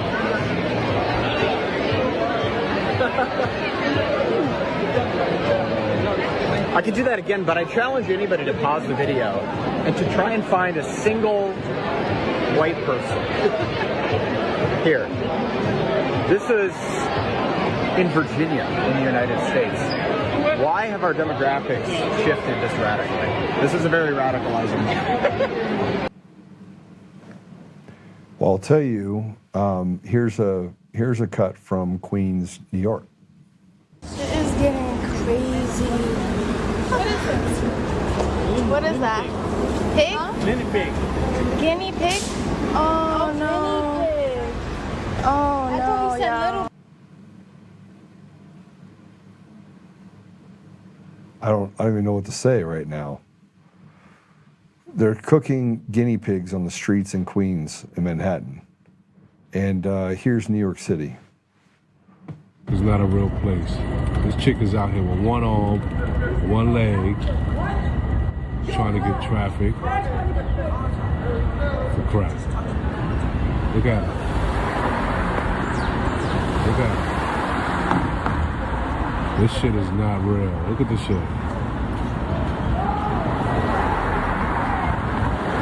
Look at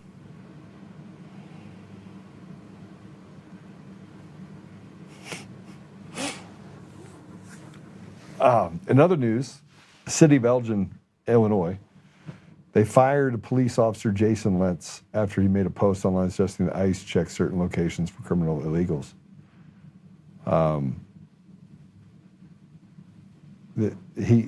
So he got punished for wanting to crack down on criminals. And you can see where he actually told them where to go check. He said, if I were ICE, I would check in La Mavida at 840 North State Street in Elgin for illegals. Definitely more there. And I wouldn't check the flea, and I wouldn't check the flea market where the old milk pail was.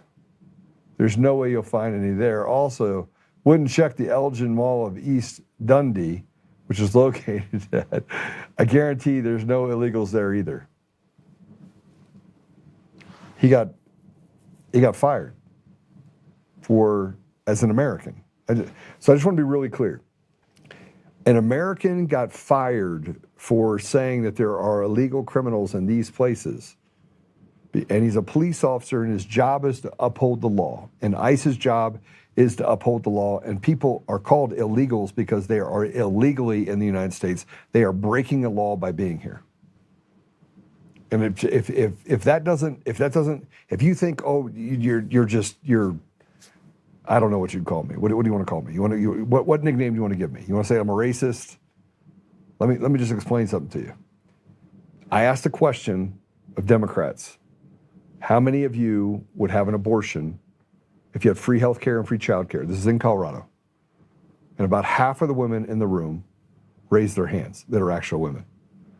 I said, how many of you had I said, how many of you had an abortion? Then I asked, how many of you would still have an abortion if you had free health care, free child care?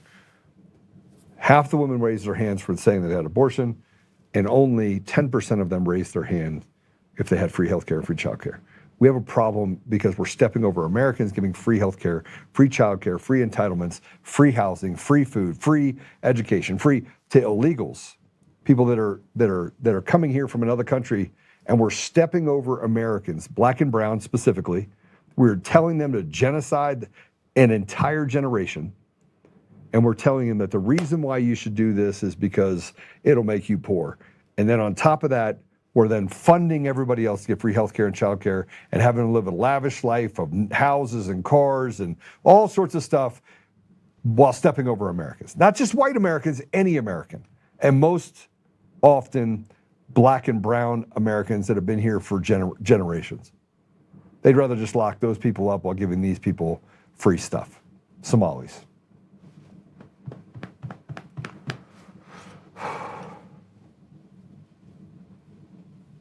But at least we have this. And finally, it seems there's some paperwork that a lawyer lied about that went all the way to the Georgia Supreme Court.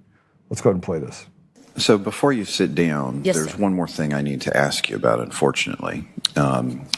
In reviewing the trial court's order denying the motion for new trial, there are at least 5 citations to cases that don't exist. And there's at least 5 more citations to cases that do not support the proposition for which they're cited, including 3 quotations that don't exist.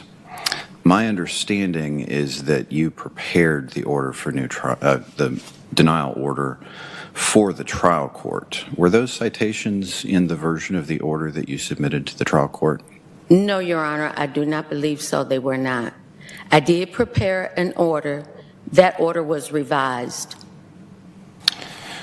So those non-existent cases were cited in your initial brief opposing the motion for new trial.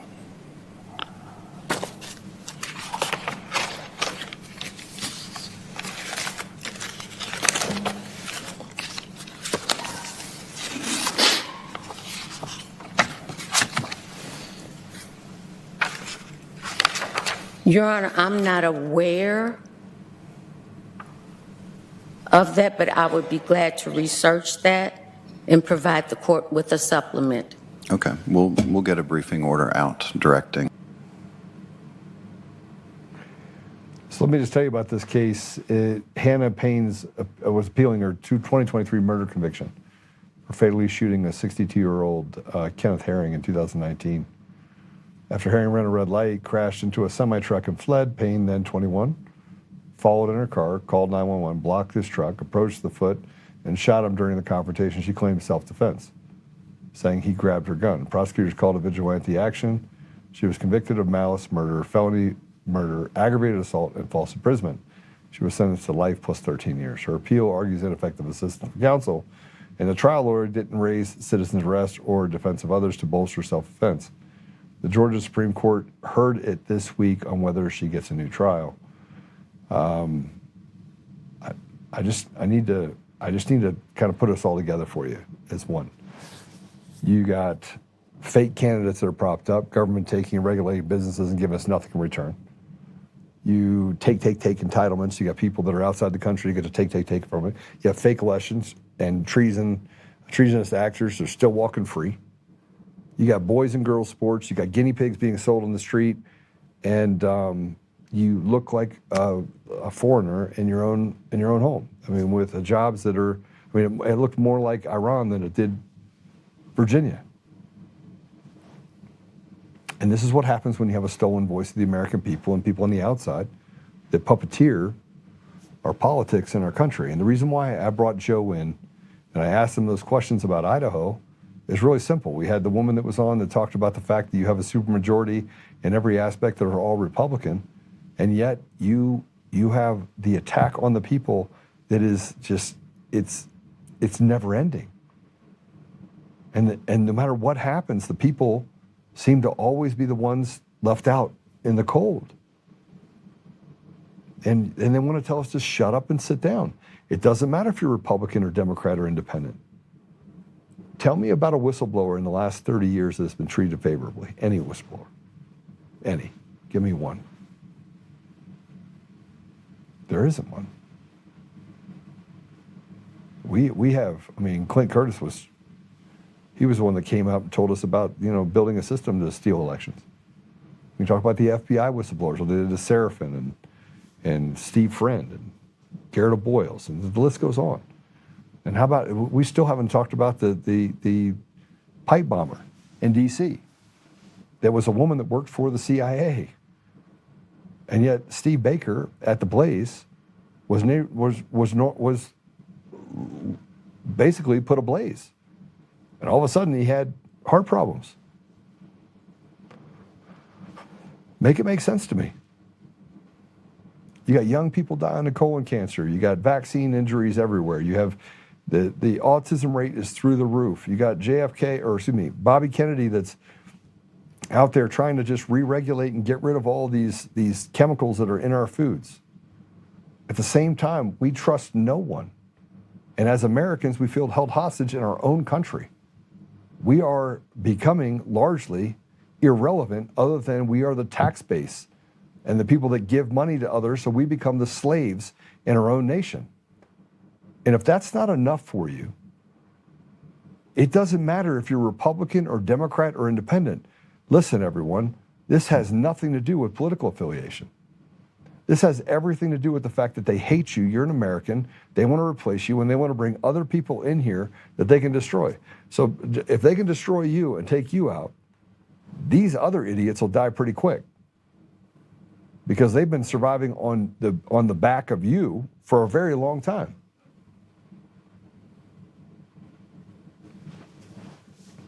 Our leaders are stealing from us. And at some point, we're going to have to get to a place where we recognize that it's not the R or the D that's doing it. It's the people that are closely aligned with each other, this uniparty. And President Trump is probably the only one that, frankly, I don't think he cares if you're a Democrat or Republican. He just doesn't care. What he cares about is, are you a betrayer to the American people? Are you a traitor to the people? Are you committing treason? Did you do bad things to the American people? American people can set things straight. You just stop rigging the system everywhere you turn, and you'll be fine.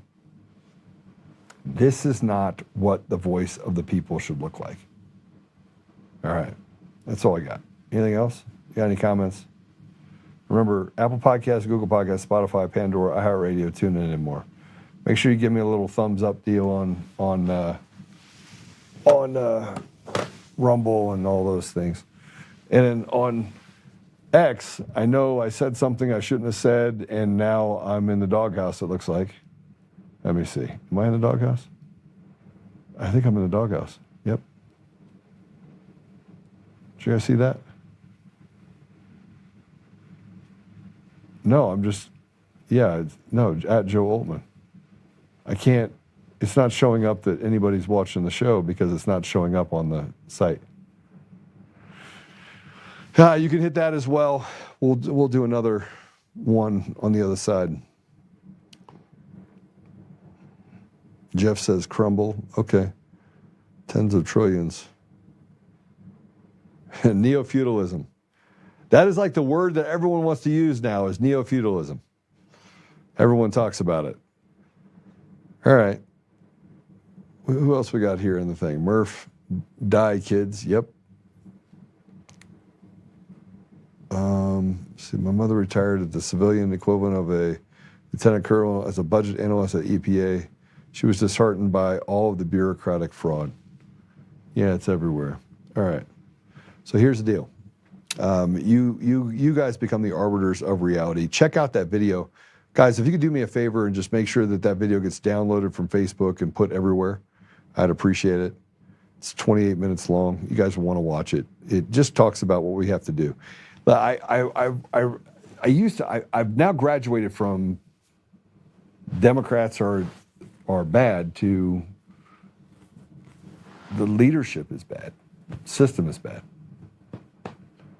And yeah, Gammy, you got a picture with me at the assembly. Yeah, so let's pray us out, yeah? All right. Apple Podcasts, Google Podcasts, Spotify, Pandora, iHeartRadio, TuneIn, and more. Go over there, give us a 5-star review. Do all the great stuff. If you're on the audio version, just so you know, Apple has a new video version that they're putting out. I was told that I had to put that out. We're going to hopefully be on that platform here. Did we start that yet, guys? Put it on the audio, the Apple podcast on the video format as well? Okay, I sent it over, so it should have been done already, but okay. God bless you too, Susan Rice, the good Susan Rice. And kids today too, garden variety Democrats are decent, just brainwashed by fake news. Actually, some of them aren't even brainwashed. They believe it. They just don't want to be the one to step out and get ostracized, right? They're not necessarily strong people, but the more, I've met a bunch of lawyers that are Democrats, and they're like, Joe, these people are absolutely retarded. So they don't hold the same principles. They just can't become a Republican because it's generational. They've been a Democrat for all their life. All right. Father God, thank you for today. Thank you for having Joe on and for the truth that he was able to give us on what's going on in Idaho. Father, I just feel like we're heading in a good direction, but a bad direction and a good, I don't know. It's just a direction at this point. But I also know that the people are both the hindrance to us getting to a conclusion where we're able to reset and to restore you. But they're also the thing that can, I think, help us pull out of this mess that we're in. We know that we are used as you need us, Father. And I just ask that you give us the ability to have conversations with each other and to bridge this divide that we seem to have found ourselves in.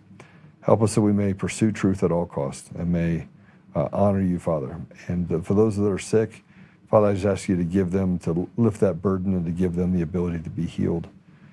We know Dave Bear is suffering right now. Lots going on. I just ask you to be there for him and to heal him, Father. Father Mahana, I just want to give him a shout out.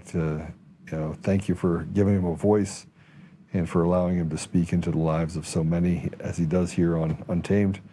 And help us, Father, that we may pursue the relationships that will help us get to a place where we can save our nation and save the world. I say these things, Father, in the name of Jesus Christ. Amen. All right, what do we got here? Mod Trend. The other side, garden variety Republicans are brainwashed by Fox News. Yes, they are. Blessings to you all, even me. Jeff, what? Come on, man, you guys are killing me. All right, make this episode go somewhere. And if you're supporting Victor Marks, God bless you. You're probably the only one that's not a bot. Just kidding. All right, see you later.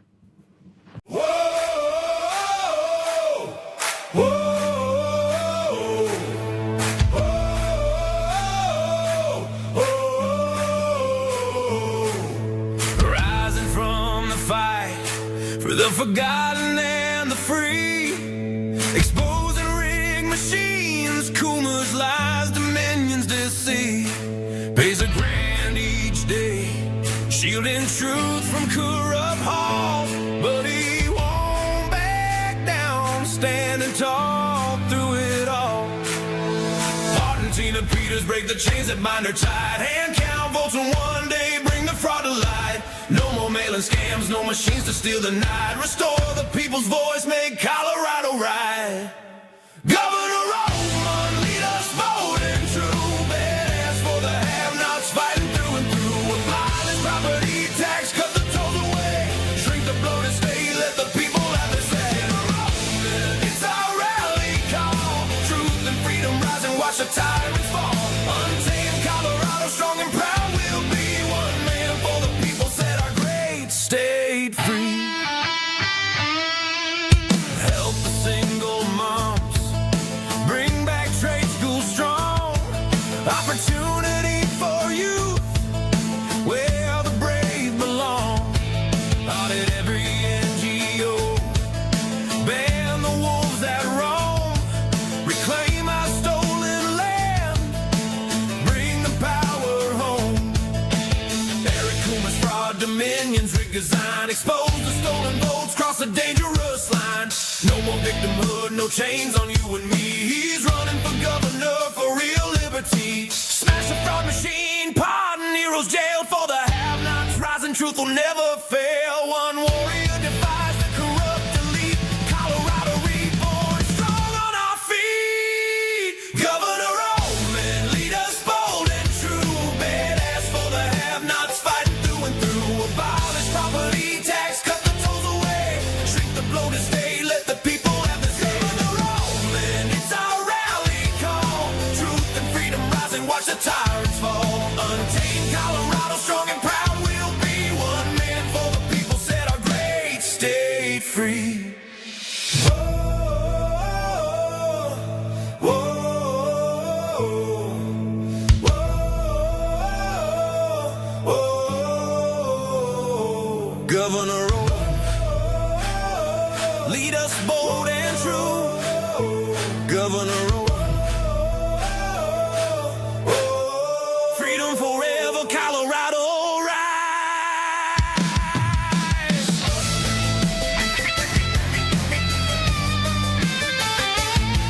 rise up untamed.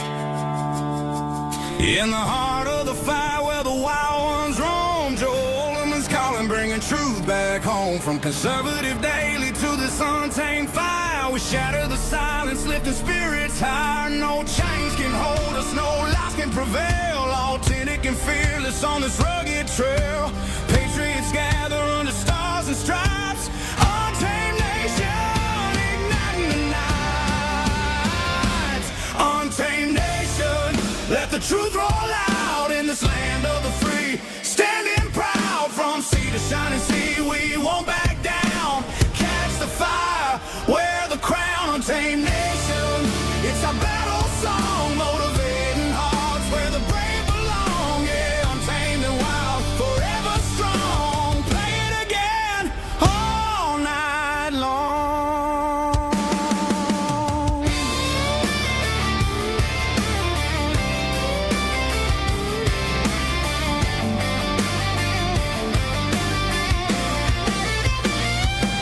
Break the mold, chase the real.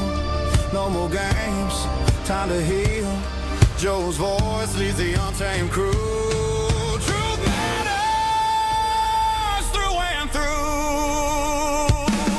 Untamed nation, let the truth roll out in this land of the free. Standing proud from sea to shining sea, we won't back down. Catch the fire, wear the crown. Untamed nation, it's our battle song, motivating hearts where the brave